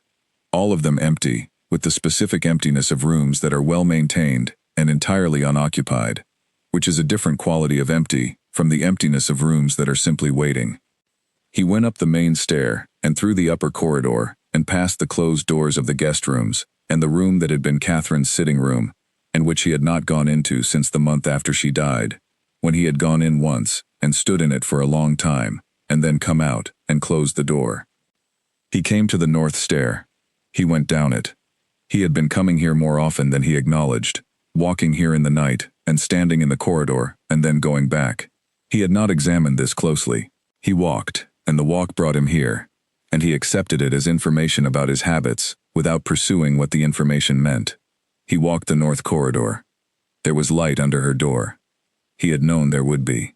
In the weeks since she had arrived, he had established, without meaning to, a kind of awareness of her patterns in this wing, and what he knew was that she was often awake late, often reading or writing, and that her candle burned past midnight on the nights when she was working through something. He did not know how he knew this, except that he did. He stood outside her door. He heard, barely audible through the old plaster and wood, the scratch of a pen. Even, unhurried, the specific rhythm of someone writing not because a deadline demanded it, but because they chose to, which is a sound that is identifiable as distinct from urgent writing, in the way that any task done by choice sounds different from the same task done by necessity. He stood and listened to it. He thought about what she was writing. He realized he did not know. He knew a great deal about what she did during the day, because the effects of it were visible throughout the house. Lady Edith's health and correspondence, the kitchen garden, Alice's new facility with letters, George's restored composure since his return from the funeral. But her private work, the thing she did alone at night with a pen and paper in the smallest room in the house, was completely unknown to him. This bothered him. Not the not knowing in itself. It was not his business to know her private writing. But the fact that it bothered him was information, and the information was this. He was genuinely curious about her interior life. Not curious about her usefulness or her competence, or her effect on the household. Curious about what she thought, what she worked through in the late hours, what the inside of her mind looked like when she was not performing any role for anyone. He had not been genuinely curious about another person in 3 years. He sat down. He put his back against the wall of the corridor, directly across from her door, and sat on the cold stone floor in his day clothes at 2:30 in the morning. He was 43 years old, and the 4th Duke of Ashford, and he sat on a corridor floor, in the dark, because the alternative was going back to the room where the dream would be waiting. He thought about Catherine. He thought about her differently than he usually did. He permitted himself, in this unlikely hour, in this unlikely position, to think about her without the management he usually applied, without the careful rationing and the deliberate schedule. He thought about the kitchen garden and the herbs and her hands. He thought about the way she laughed when she was interested in something and had forgotten to be composed, the specific laugh, lower than her speaking voice, unguarded. He thought about the corridor, this corridor, and what she had said about it, that it had a quality of quiet that felt gathered. He had not understood it then. He thought he understood it better now, sitting in it at nearly 3 in the morning, with the warmth from a candle coming under a door, and the faint sound of a pen. And what gathered in this corridor was not silence exactly, but a quality of occupied peace, the sense of another human life conducting itself steadily in close proximity. He thought about the fact that he had missed this, not specifically her, or not only her. He had missed the sense of another life alongside his own, the ordinary fact of another person present and awake and engaged in something, the low background of someone else's existence that you stop hearing when it has always been there, and hear constantly when it is gone. He thought about a cup of tea on the floor of the corridor, still warm. He fell asleep against the wall. He did not intend to sleep. He had not intended any of this. He simply sat in the corridor with his back against the plaster, and his thoughts moving more slowly, and then slower still, and then he was asleep, which was the first time he had fallen asleep easily and completely in a very long time. He slept for perhaps an hour. He woke to the changed quality of dark that precedes dawn. The particular gray that means morning has not yet arrived, but is in the process of arriving.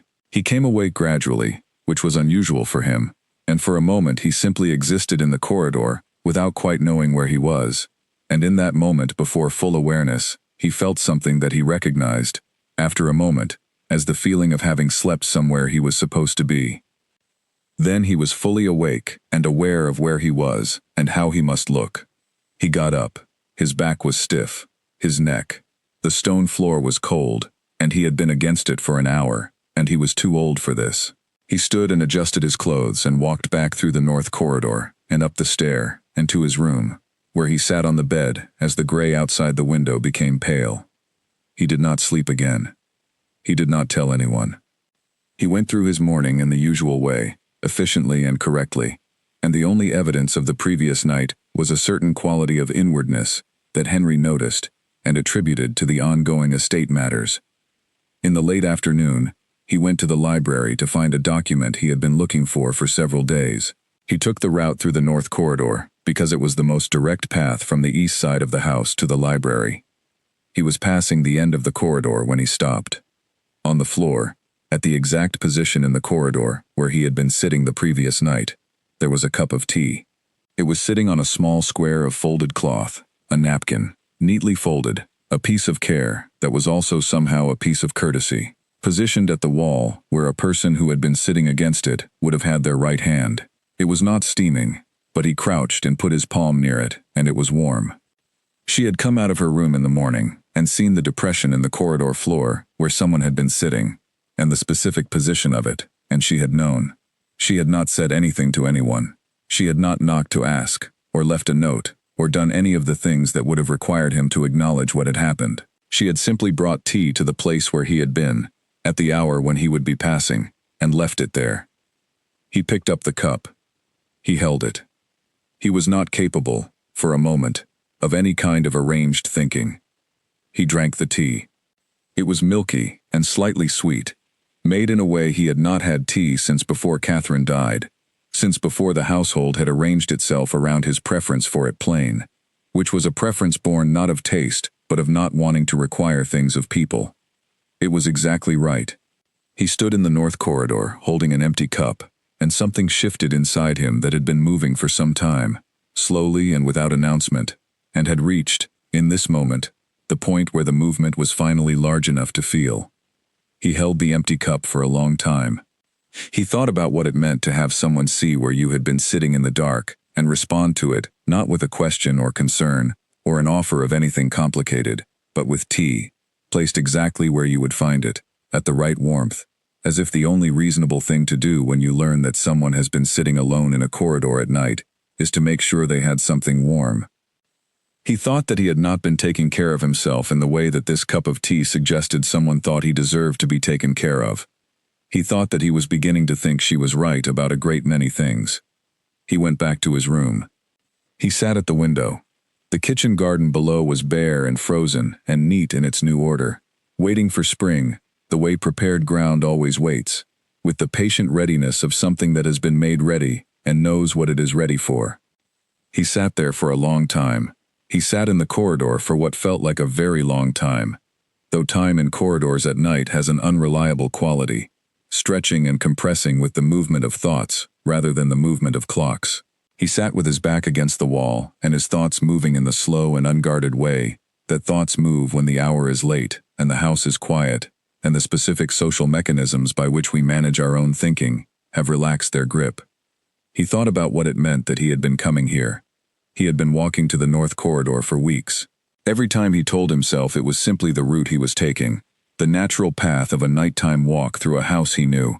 And every time he arrived here and stood outside this door and felt the specific quality of calm that this corridor had acquired since October, and he could not quite maintain the fiction that the calm was incidental and his presence in it was accidental. He had been coming here because the corridor had become, in some hard-to-name sense, the most alive part of the house. Not loud, not active.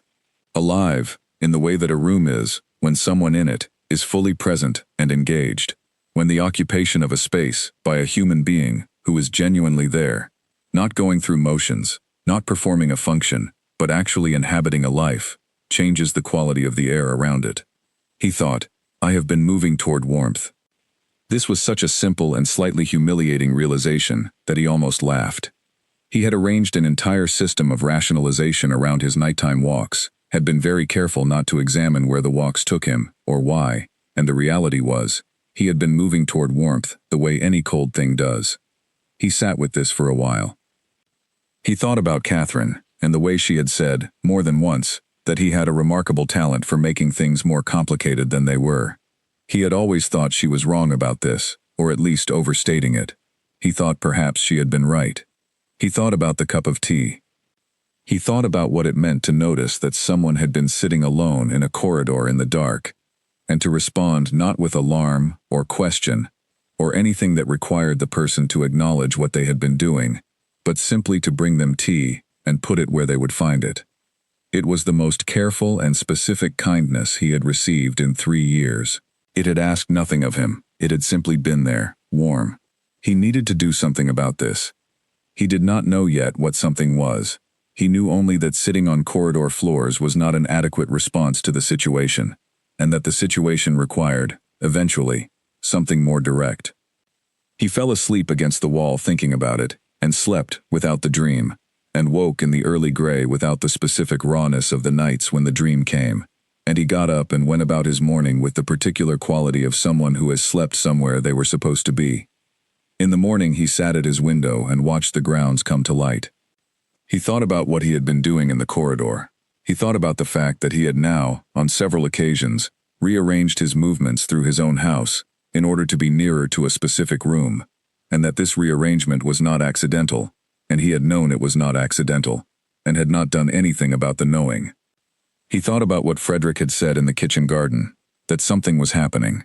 Frederick was not a man who said things like that without having observed their evidence carefully, and concluded that the evidence was conclusive. He thought about Catherine. He thought, she would be very impatient with me right now. This thought arrived with a warmth rather than a wound, which was still surprising enough that he noticed it. Catherine, impatient with him, had been a specific and entirely alive thing, the slight sharpening of her eyes, the way she would put her book down very deliberately on the armrest, the tone that said, "I have said this 3 times, and the 4th time I will say it differently." She had been impatient with him about specific things, his tendency to complicate simple matters, his habit of managing people with efficiency, when what they needed was presence, his professional relationship with his own feelings, which she had described once as conducting your emotions from the position of a very senior administrative officer. He thought, she would be saying something very pointed right now, about a woman who left him tea on a cold floor, and about what a person who leaves tea on cold floors deserves from the person who was sitting on the floor. He looked at the kitchen garden. He thought, yes. He thought, soon. He went about his day, which was the day of a man who has made a decision and is waiting for the right moment to act on it, which is a different quality of day from the days of a man who has not yet made a decision. The difference is invisible to everyone except the man himself, and occasionally to people who know him very well. Frederick, had he been there, would have seen it immediately. Margaret, who was very good at her work, saw it by the end of the afternoon and added it to her private account of the situation, which she maintained with the thoroughness of a woman who understood that the most important things in a household were rarely the most officially reported ones. Lady Constance Everleigh arrived on a Tuesday morning in late January, before any member of the household had been told to expect her, which was itself information about the nature of the visit and the woman making it. Margaret Finch received her at the door with the practiced composure of someone who has managed unexpected arrivals in large houses for 20 years, and treats the absence of prior notice as simply another logistical variable to absorb. She showed Lady Constance to the second-floor guest room and went immediately to inform the Duke, who received the information in his study, with the expression of a man who has been expecting something and has found it has arrived slightly ahead of his preparation. Lady Constance Everleigh was 44 years old. She had been widowed at 38, which had been, by most accounts including her own, a clarifying rather than a devastating experience, her marriage having been a comfortable arrangement between 2 people who suited each other well enough, and who had never confused suitability with anything more demanding. She had managed her own affairs since then, with the efficiency of someone who discovered, upon being left to manage them, that she was considerably better at it than she had expected. She was handsome in the composed and enduring way of women who have always known it and built their lives around it without being consumed by it. She dressed well without apparent effort. She moved through social situations with the fluency of long practice and the confidence of someone who has rarely found a room she could not navigate. She had been introduced to Edward Harlow by his solicitors, who had introduced her with the particular professional delicacy of people suggesting something that required suggesting rather than saying. She understood what was being suggested. She had come to Ashford Hall to form her own assessment. Edward received her in the drawing room. They were civil. They were composed. They talked about the estate and about London and about a shared acquaintance in the county. The conversation had the specific quality of 2 people who know exactly why they are in the same room and have agreed, by unspoken mutual consent, to discuss everything except that reason, which is a kind of social contract that both parties understand and perform without comment. Constance was very good at reading rooms. She had been doing it all her adult life, and she was better at it than most people. She read this room with care. She read the house carefully over the first day. It was a fine estate. Genuinely fine. The kind of house that had been loved through its centuries, and that showed this in the quality of the maintenance and the particular settled confidence of old stone that has been well kept. The grounds were in good order. The indoor staff were able, and the household ran efficiently. The library was excellent. She noticed the north corridor. She had gone looking for a specific route on her first morning, and taken a wrong turn, and found herself in the north wing, and what she encountered there was unexpected, in a way that she stopped and attended to. The corridor was like the rest of the house in its physical character. Old stone, high ceiling, serviceable lighting, but unlike the rest of the house in its feeling, in the specific quality of the air in it, which was warmer and differently textured, as if the corridor was being inhabited in a way the rest of the house was not. She stood at the entrance and looked down it. At the far end, a thin line of warm light under a closed door, and from behind the door, almost inaudible at this distance, the sound of two voices, one reading, one occasionally responding. She stood there for a moment. Then she went to find the library. She encountered Clara in the entrance hall the following morning. Clara was crossing from the kitchen passage with a tray for Lady Edith, and Constance was coming down the main stair, and the timing was such that they met at the foot of the stairs in a space just wide enough for the encounter to be unavoidable. Constance looked at Clara with the full directness of a woman who has learned that the quickest way to understand a situation is to look at it clearly. Clara looked back at her with the calm and undemanding gaze she used for everything, the gaze of someone who was exactly where they intended to be. "Lady Edith's companion," Constance said. "Yes, Miss Ashby. I hear you have been of great help to Lady Edith." "Lady Edith is a woman of considerable resources," Clara said. "She requires very little from me that she could not manage herself if her hands were more cooperative. That is a very gracious way to describe what I gather has been quite significant help." "It is an accurate one," Clara said. "Is there anything I can help you with this morning?" Constance studied her for a moment, with the look of someone completing a calculation. "Not at all," she said. "I was admiring the house." "It is very well maintained," Clara said, and continued with her tray. Constance watched her go. She stood at the foot of the main stair for a moment longer than was necessary. She went to find the library. That evening, after dinner, Edward sat with Constance in the drawing room for an hour. They were civil and composed, and the conversation moved through various topics with the professional social ease of two people who know how to conduct themselves in formal situations.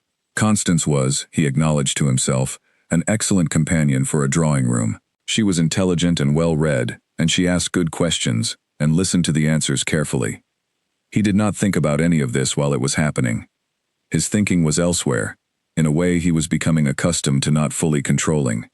Constance noticed. She was too precise a reader of people not to notice.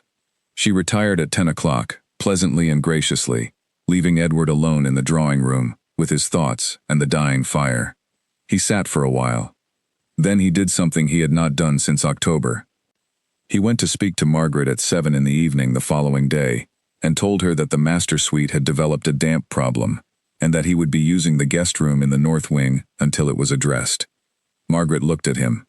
The master suite was the driest room in the house. "Of course, sir," she said. She had the room prepared, and his necessary things moved within the hour. She directed George to carry the books, and the nightclothes, and the desk items to the north corridor, to the guest room, that was directly beside the small room at the end. George made 2 trips with armfuls of books. On his second trip, he paused for a fraction of a second outside the door of the small room at the end of the corridor, where the warm light was visible under the door, and where the smell of lavender and beeswax was strongest. Then he went on, and set the books in the new room, and went back downstairs. By breakfast the next morning, every member of the household below stairs knew that the Duke had moved to the north corridor. No one said anything about it, in any context, where it could be heard by anyone who wore a coat. There was an unspoken agreement, formed without discussion, that the correct response to this development was silence, maintained carefully and collectively. Constance discovered it in the morning. She had noted the master suite standing open and undisturbed. She had noted the footman coming from the north wing direction, with the specific purpose of someone in regular attendance on a room. She had noted, on a walk down the upper corridor, the different distribution of domestic activity in the house. She was too experienced a reader of households not to know what it meant. She went to find Edward in the library. She sat down across from him and folded her hands and looked at him with the precise and uncomplicated directness of a woman who has not survived 6 years on her own, by being indirect when directness was needed. "I think," she said, "that the arrangement your solicitors proposed will not work." He looked at her. "Not because of the estate," she said. "The estate is everything it was represented to be. The house is beautiful, and the management is sound, and the situation is exactly as described." She held his gaze. "It will not work, because what I have observed in this house is not available." He was very still. "I have managed my own affairs for 6 years," she said. "I am good at reading what is present in a room, and what is claimed, and what is possible. I read this house very carefully on my arrival, because that is how I approach all situations." She paused. "What I read is that this is a house in the process of coming back to life, and that the person responsible for that process is not me, and cannot be me." She looked at him with something that was not unkind. "She is in the north corridor." Edward said nothing. "I will leave on Thursday," Constance said.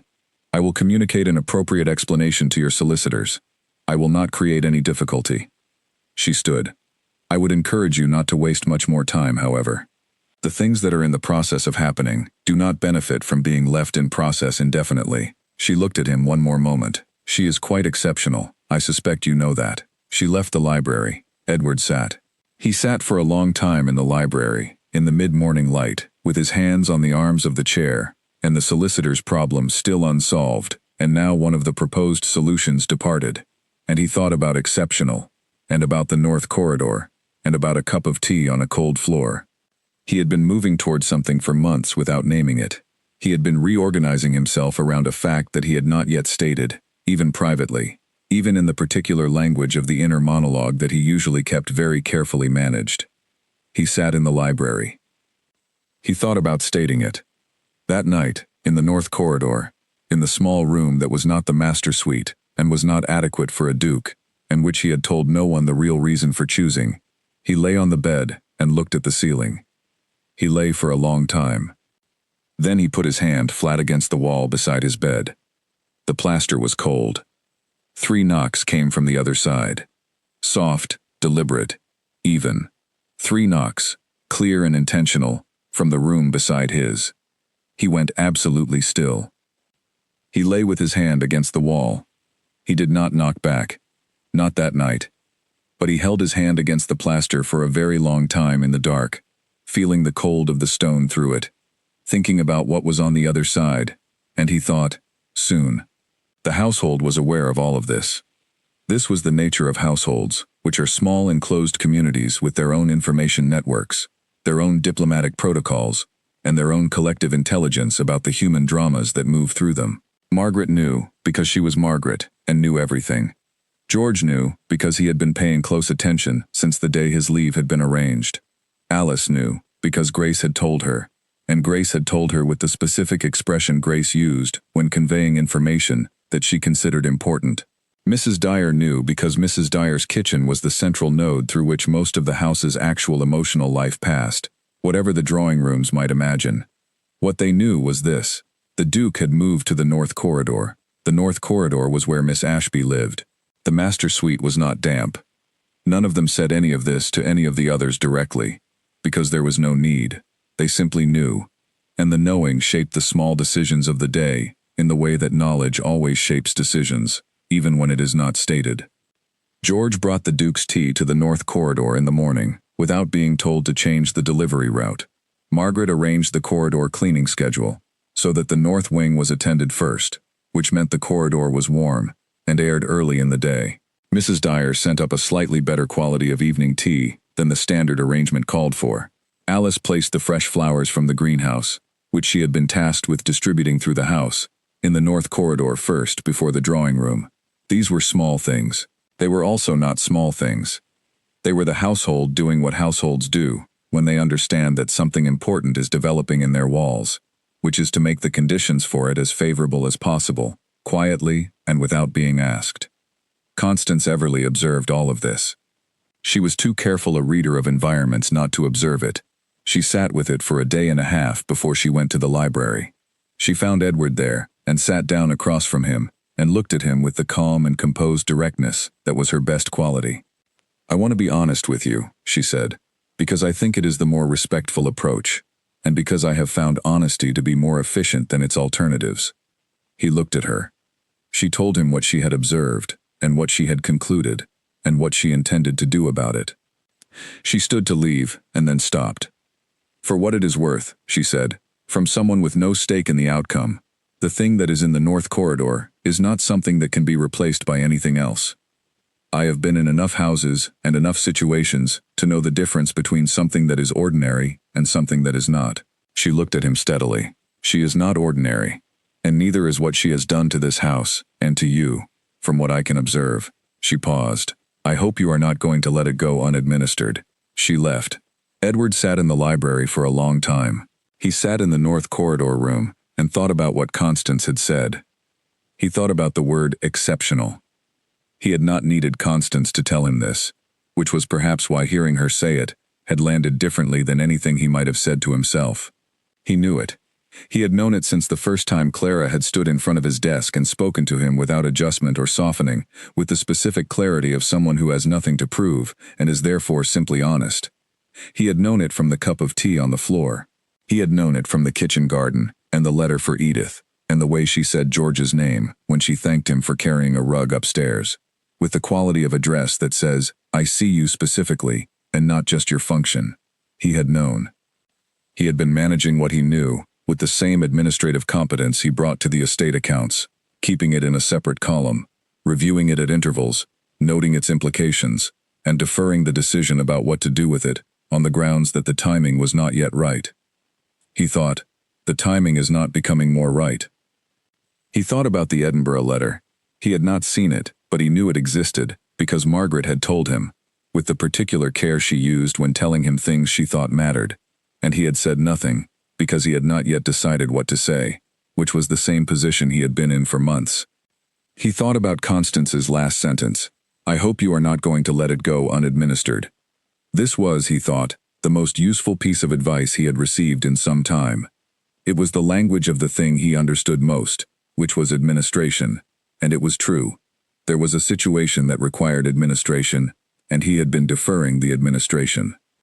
He was going to stop deferring. He put his hand against the wall. He thought, not tonight, but soon. He thought, soon. He thought about the estate. He had not solved the financial problem. Constance's departure returned it to exactly where it had been before her arrival, which was unsolved and pressing. He had spoken with his solicitors again, and there were two other options being explored, neither of them simple, both of them requiring time and careful management. He was managing them, carefully, the way he managed everything, methodically, without allowing the difficulty to produce panic, or the urgency to produce poor decisions. He had found, in the past several months, that his capacity for managing difficult things had improved somewhat. He was not certain why.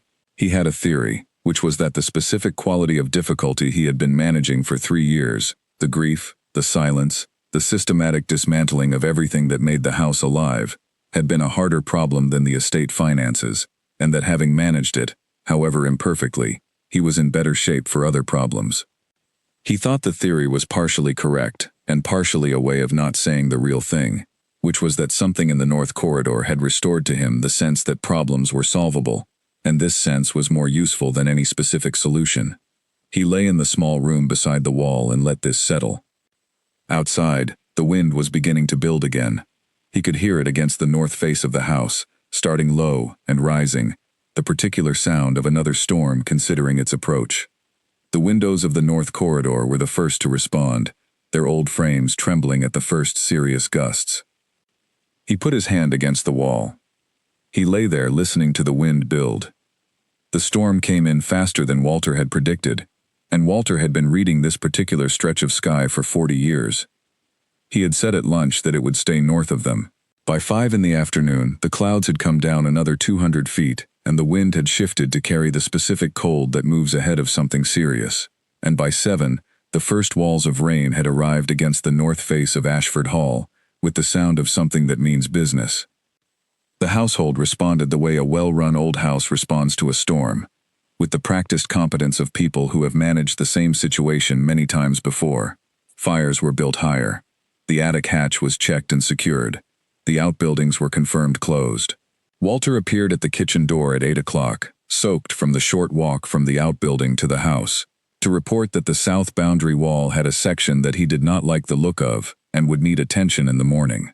The lights went out at 9 minutes past 10.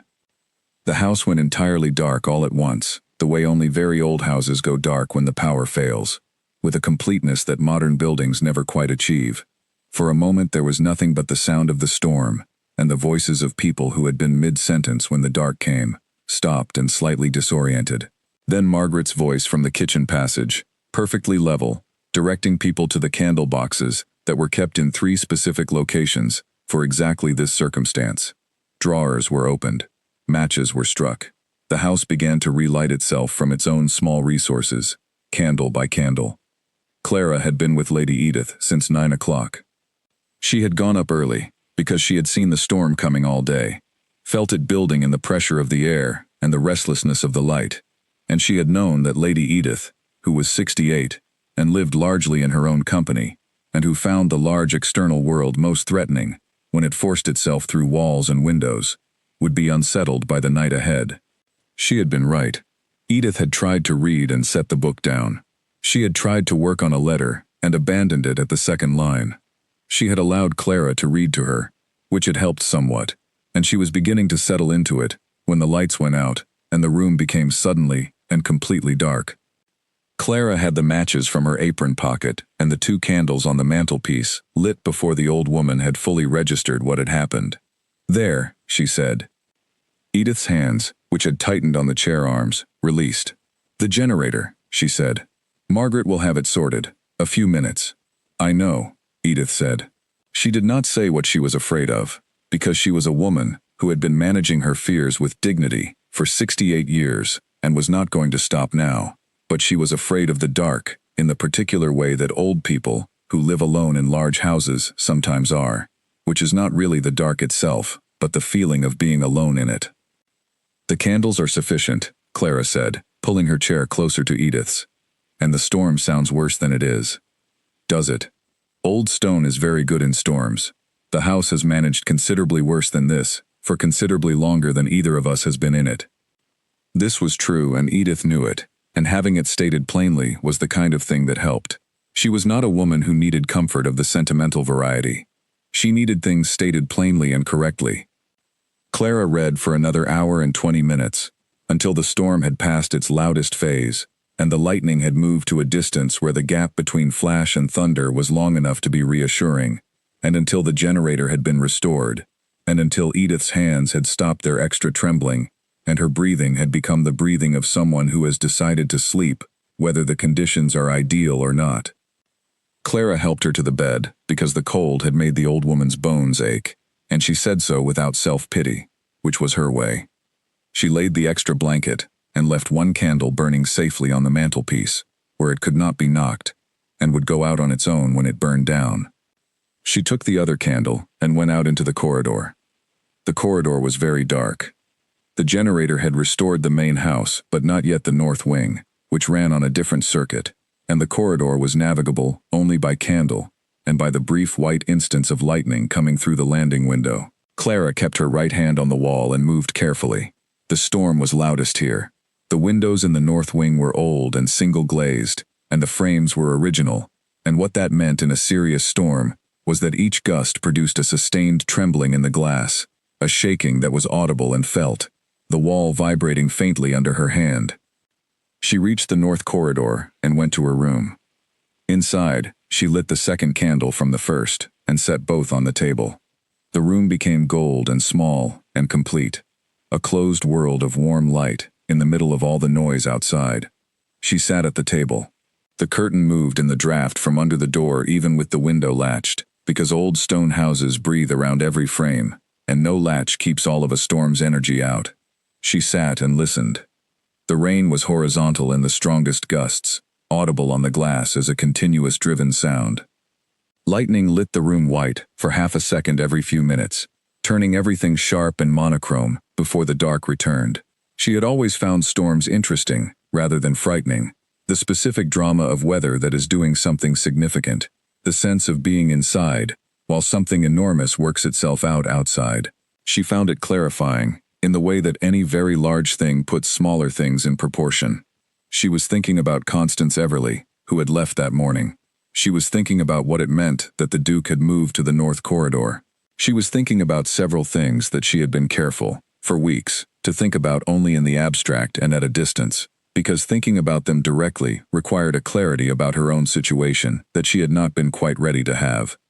She was thinking about the Edinburgh letter, which she had not yet answered, which sat on the corner of the table underneath her letter paper. 3 knocks came from the wall. She went completely still. They were even and deliberate and specific. Not the house, not the storm, not the random knocking of pipes or the settling of old stone, which she had learned to distinguish from intentional sound in the 3 months she had lived in this room. 3 knocks, exactly placed, from the room directly beside hers. She sat with both hands flat on the table. She thought about a man who sat on the floor of a corridor in the dark at 2:30 in the morning. She thought about a man who told her about clay soil in the middle of a garden at night with nothing prepared to say. She thought about a man who moved from the largest room in his house to the smallest adjacent one and told the housekeeper it was because of damp. She placed her knuckles against the plaster. She knocked back 3 times. A pause, not long. The pause of someone who had not entirely been certain she would respond, and was absorbing the fact that she had. 2 knocks. She knocked back 2. A longer pause. The storm against the windows, the candle flame moving. 1 knock. Slow, considered, landing in the middle of the noise with the weight of something that was not casual. She pressed her open palm flat against the plaster. On the other side of the wall, Edward had been lying in the dark since the lights went out. He had not found a candle before the dark came, and had decided, after a moment, that this was acceptable, and that the dark was simply the dark, and that going to look for a candle required moving, and he did not currently want to move. He lay in the new room, which was smaller than he was accustomed to, and which he had chosen for reasons he had not stated to anyone, and he listened to the storm, which was significant and continuing, and he thought. He had been thinking for weeks. He had been thinking in the careful and thorough way he thought about everything, examining the situation from multiple angles, considering its practical complications and its personal ones, looking at what he knew and what he did not know, and what he felt, and what he was prepared to do about what he felt. This was his method. He applied it to everything. It had, in the past 3 years, applied itself to everything except the central thing, which was the grief, and which had not responded to being methodically examined, and had required instead a different approach, which was time. He had been thinking about Clara. He had been thinking about the specific quality of what she had done to the North Corridor, and to the house, and to him, which was not a large dramatic thing but a series of small precise things, each chosen correctly, each landing exactly where it needed to. The curtain she had hemmed herself, the garlic she had replanted twice, the letter she had written for Edith that had resolved 7 years of difficulty, the cup of tea on the floor of the corridor, at exactly the right warmth, at exactly the right time. He knocked on the wall. He knocked before he had entirely decided to, which was significant, because he almost always decided before he did anything. He knocked 3 times, evenly, and then lay very still, waiting to see what happened. She knocked back. Something in him that had been wound very tightly for a very long time loosened slightly. He knocked 2, she knocked 2, he knocked 1, slow, which was not code for anything specific, except that he wanted to see if she would answer a slower and more uncertain knock, and she did, and then there was silence, and then he pressed his hand against the wall. The storm was at its full height. Lightning came through his curtains every few minutes in white flashes, and lit the room in half-second instants of complete clarity, and in one of those flashes he saw his own hand, flat against the plaster, pressed there with more intention than he could pretend was casual. He sat up and moved to the floor, to the wall, and sat against it with his shoulder against the plaster. He had been sitting in corridors and on floors more often lately. He sat against the wall. The storm continued for a long time. He was not tracking time. At some point, through the noise of rain and wind and the shaking of the old windows, he heard something that required him to become very still to confirm that he had heard it. Her voice, very quiet, barely audible through the plaster. "Are you still there?" He put his knuckles to the wall and knocked once. A silence. Then, through the stone, something that might have been the sound of her breathing, or might have been the storm, or might have been both at once. He stayed against the wall for a long time. He thought about what he was doing, and what it meant, and whether he was prepared for what came next. And the answers were, he knew. He knew and had known. And he thought he was prepared, or as prepared as a man ever is for the specific kind of thing that requires you to be honest about what matters to you after 3 years of refusing to admit that anything does. He fell asleep against the wall with his shoulder against the plaster. He slept for perhaps an hour. He woke to the storm's aftermath, which was the deep silence that follows a long storm, the kind of silence that feels almost shocked, as if the world is surprised to find itself quiet. He got up stiffly and climbed into the bed and was asleep again in minutes. In the morning, the house was damaged in the modest way of old estates after serious storms. 3 tiles off the kitchen roof. The section of south boundary wall that Walter had worried about had come down, 40 feet of it, which would take most of a week to rebuild. 2 large branches across the east drive. The kitchen garden flooded at the low end, which Clara had anticipated given the clay content of the soil. Edward was in the corridor at 6:30, directing the morning's priorities, with Margaret beside him with her notebook. Clara came out of her room at the same time he was passing her door. They were 2 feet apart in the narrow corridor, both of them already in their working day, both of them looking at each other in the early morning, with the full knowledge of the previous night between them, unspoken, and not needing to be spoken. He said, "The garden will need draining at the low end." She said, "I know. I will start this afternoon." He nodded. He walked past her. 3 steps. He stopped. He turned. He looked at her with the look of someone who has worked out most of what needs to be said, and is organizing the last of it. "The storm is supposed to return tonight," he said. He said nothing else. He held her gaze for one measured moment. Then he turned and went to deal with the boundary wall. Clara stood in the corridor, with the fingertips of her right hand just barely touching the plaster at her back. She understood exactly what he had said, which was not about the storm.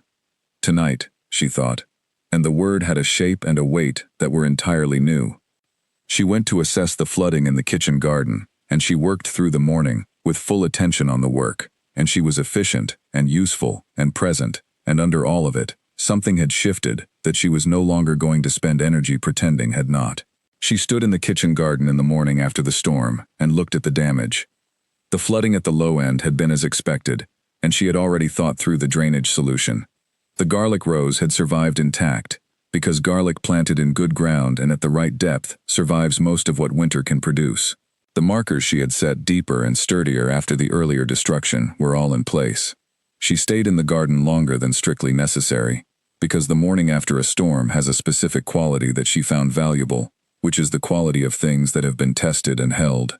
The boundary wall section that had come down on the south side was visible from here, and would need to be rebuilt, and this was damage. But the kitchen garden had come through, and the house had come through, and the garlic was exactly where she had planted it. Walter appeared at the garden gate. He looked at the rows. He looked at her. He said, "Garlic held." "Yes," she said. He nodded. He walked on. This was a conversation of 8 words, and it was one of the better conversations she had that morning. Walter's 8 words contained an observation, an assessment, an approval, and a form of respect that she had worked for over 4 months, and which was, coming from Walter, equivalent to a speech from most people. She went into her duties, feeling better than the storm damage warranted. She carried that quality through the morning, which was a full morning, the kind that a post-storm day in a large house always is, and she did her work well, and at the end of it she stood in the north corridor in the early afternoon and thought about a man who had said the storm was supposed to return tonight, who had said it with the specific quality of someone saying something entirely other than the thing they appeared to be saying, and who had then walked away and left her to understand it on her own, which she had. and which was perhaps how it was always going to be with a man who conducted his feelings from the position of a very senior administrative officer. She thought, I can work with that. She went in to check on Lady Edith. The letter from Edinburgh arrived on a Wednesday morning, in the second week of February, tucked inside an ordinary envelope with a return address that Clara recognized before she had fully read the postmark. She read it at the kitchen table, in the early morning quiet, before the household had come properly to life, while Mrs. Dyer worked at the far end of the kitchen, and the first light came through the south-facing kitchen window, and the bread was beginning to make itself known through the warmth. She read it once, carefully, the way she read everything that required a decision. The position was a companion secretary to a retired professor and his wife. Edinburgh, near the university. The salary was 40% higher than her current arrangement. The rooms were large and south-facing, which meant light in winter, which meant something concrete. The family was well regarded. The previous holder of the position had left only to marry. The letter was warm, considered, written by someone who had taken care with it, and the care was itself a kind of information. She folded it. She put it in her apron pocket. She sat with her tea for a moment. She went about her morning. She was pouring Lady Edith's 9 o'clock tea, when Edith set down her book and said, "Something is different about your face." Clara put the teapot down. She did not insult Edith by pretending nothing was different. She took the letter from her apron and put it on the table between them, without preamble. Edith read it with the slow care she applied to everything important, reading not just the words but the construction around them, the things the words revealed about what the writer wanted, and what the writer thought the reader needed. She folded it when she had finished. She was quiet for a moment. "South-facing rooms," she said. "Yes. The salary is considerably better. Yes. Edinburgh is a real city. I have friends who found it excellent." "I know people who loved it," Clara said. She kept her voice even. Edith held the folded letter without giving it back. "When did it come?" "This morning." "Have you decided anything?" "No, not yet." Edith looked at her for a long time. She was 68 years old, and she had known a very great many people, and she had seen what it looked like when someone was trying to decide something that they already knew the answer to, and had not yet allowed themselves to say it. "I will not tell you what to do," Edith said. "I have told you that before, and I meant it then, and I mean it now. What I will tell you is that this house has not been what it has been these past months, at any point in the past 3 years, and that is not the furniture, and it is not the season. And I will tell you that I am old enough to have watched enough people be indirect about things that matter, and I find it tedious." She put the letter back on the table. "Be clear with yourself. Whatever you decide, be clear with yourself about the reason." She picked up her book. "Read from the marked chapter," she said. Clara read. Margaret learned about the letter from Alice, who had been in the entrance hall when the post arrived, and had seen the Edinburgh postmark without particularly meaning to, and who had mentioned it to Grace in the sort of offhand way that is never as offhand as it seems. Grace had mentioned it to Mrs. Dyer. Mrs. Dyer had mentioned it to Margaret. Margaret had brought it to the Duke's attention as the last item in the morning household report, delivered in the same level voice she used for everything. And then she had waited the standard pause she always waited, after providing something that might require a response. And then she had left. Edward said nothing while she was in the room. When she had gone, he stood at his study window for 20 minutes. Below, the kitchen garden was still bare, frozen into the careful preparation she had made for it over months, waiting for the ground to warm enough to begin planting the summer rows. He could see the rows of winter garlic, which had come through the deep frost and the storm, and were still in their correct lines, which told him something about the persistence required to grow things in difficult ground. He stood at the window. He thought about what it meant that she had not answered the letter yet. He thought about what it meant that he knew she had not answered it. He thought about a cup of tea on a corridor floor. Frederick arrived that afternoon, which he sometimes did without notice, and took one look at Edward in the library and said, "What has happened?" "Nothing," Edward said. "You're back," Frederick said, dropping into the chair. "You only stand like that when something has happened and you are pretending it has not." Edward did not answer. Frederick looked at him. "Is it Miss Ashby?" Edward was quiet for a moment. "She has received an offer from Edinburgh," he said. Frederick said nothing immediately. She has not replied yet, Edward said. Edward. The situation is…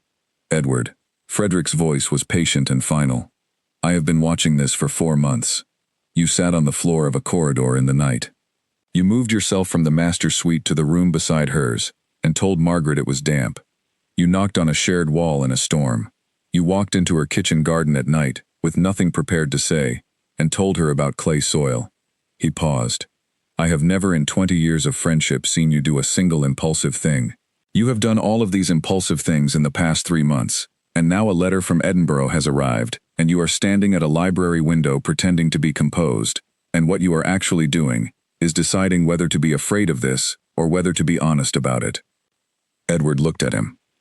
She is going to leave, Frederick said, or she is going to stay, and the difference between those two outcomes is a conversation you have not yet had. I know that, Edward said. Then go have it. Edward was quiet for 2 days. In those 2 days, Clara looked at the Edinburgh letter 3 more times. She did not open it again. She simply took it out and looked at it and put it back. She was not packing. She had not made a decision. She was sitting with it in the way that she sat with things that mattered, giving them the full space of her attention before letting them resolve. The household, which had developed over 4 months the finely calibrated collective awareness of a place that is watching something important, was aware that something was happening. Alice found reasons to check whether the traveling case in the high attic storage was needed, and was told by George to ask him again next week, and George found reasons to delay asking whether the trunk needed to come down. Mrs. Dyer made a pie on Tuesday that no one had requested, and left a portion outside Clara's room, on a plate with a cloth over it. Margaret said nothing to anyone, but had a quality in her movements for 2 days, of someone who is waiting for a thing to resolve, before she can attend fully to anything else. On the 3rd day, in the early afternoon, Edward went to the north corridor. He walked it with intention, not the half-intended route he had been taking for months. He walked straight to her door, and knocked. She opened it. She was in her gray work dress. Her hair was up. There was ink on the side of her left hand, which meant she had been writing. She looked at him with the direct and undemanding gaze she had always had, the gaze that saw clearly, and required nothing of what it saw. He looked past her for a moment. The room was exactly itself. 10 feet by 10 feet, the ceiling slanting on one side, the pale yellow curtain she had hemmed herself, the worn coral rug, the 3 books on the table, the ceramic mug with its dried garden things on the windowsill, the photograph of her sister catching the afternoon light. Everything that made this room what it was, everything she had made it into, from almost nothing, using only what she had and what she brought. He looked at her. I would like you to stay, he said. The room was quiet around them. She looked at him, without looking away. As Lady Edith's companion, she said. As yourself, he said. Permanently. Whatever you want to be here. She was quiet. He waited. He had learned to wait. From her, without filling the space. You gave me this room, she said, because you had no use for it. I know. You gave it to me because it was the smallest available space, and you were not thinking about who would be in it.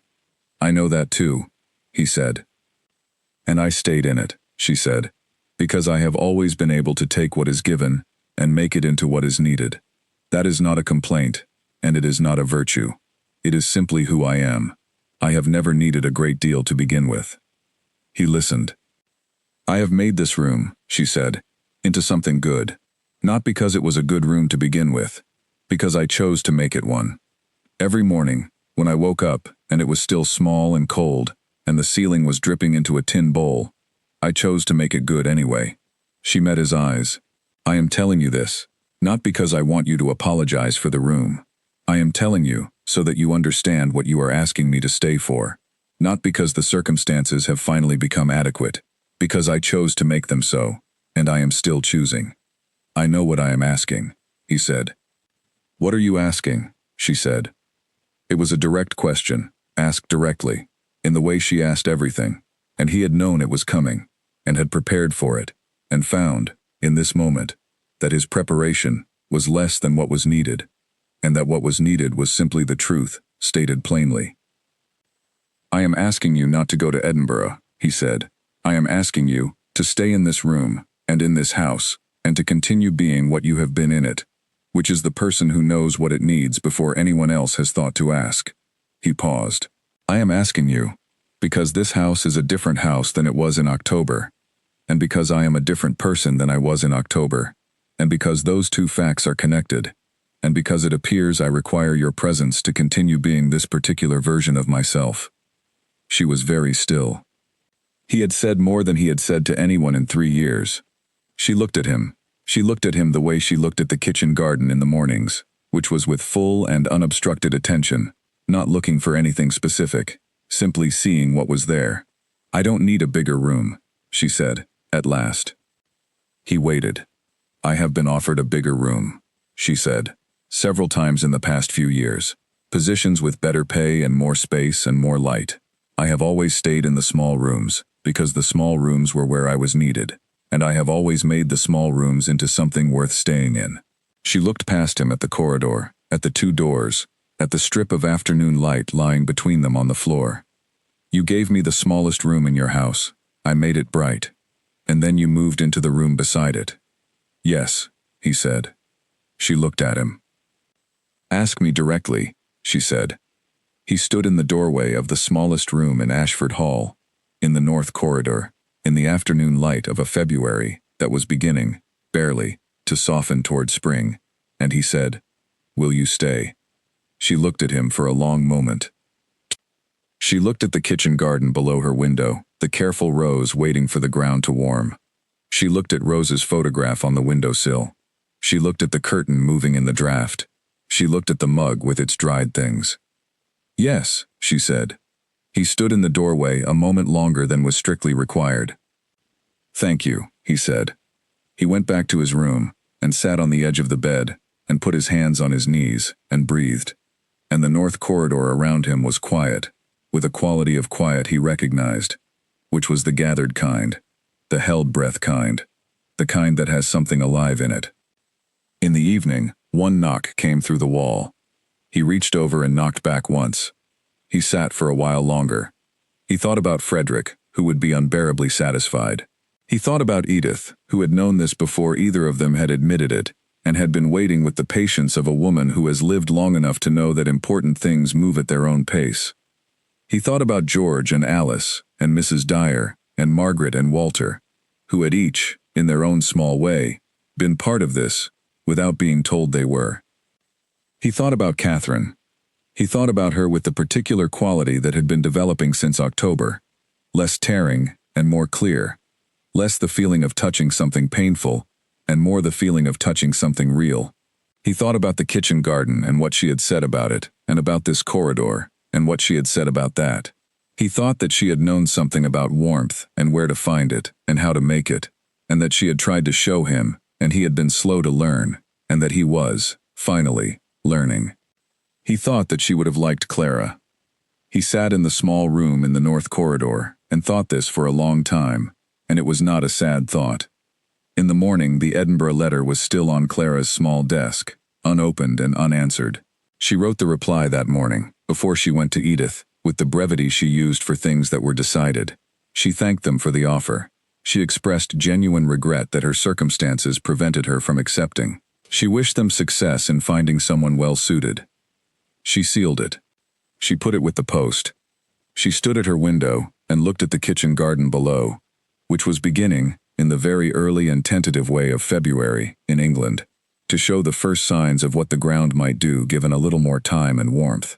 The garlic was coming, barely visible but definitively present. The beds were in order. The work of the past months was visible in the ground. She felt the room around her, the curtain she had hemmed herself, the rug she had asked George to find, the books and the mug and the photograph of Rose and the lavender and the dried things from the garden wall that she had replaced 3 times now as the seasons changed. She had made this room into something from almost nothing. She had an idea, clear and quiet and certain, that she was only just beginning. She opened the door. The corridor was full of February morning light, the low, sharp light of late winter coming through the corridor window at its winter angle, gold and specific, lighting the floor in a long strip between the 2 doors. Edward's door opened. He stepped into the corridor and stopped when he saw the light.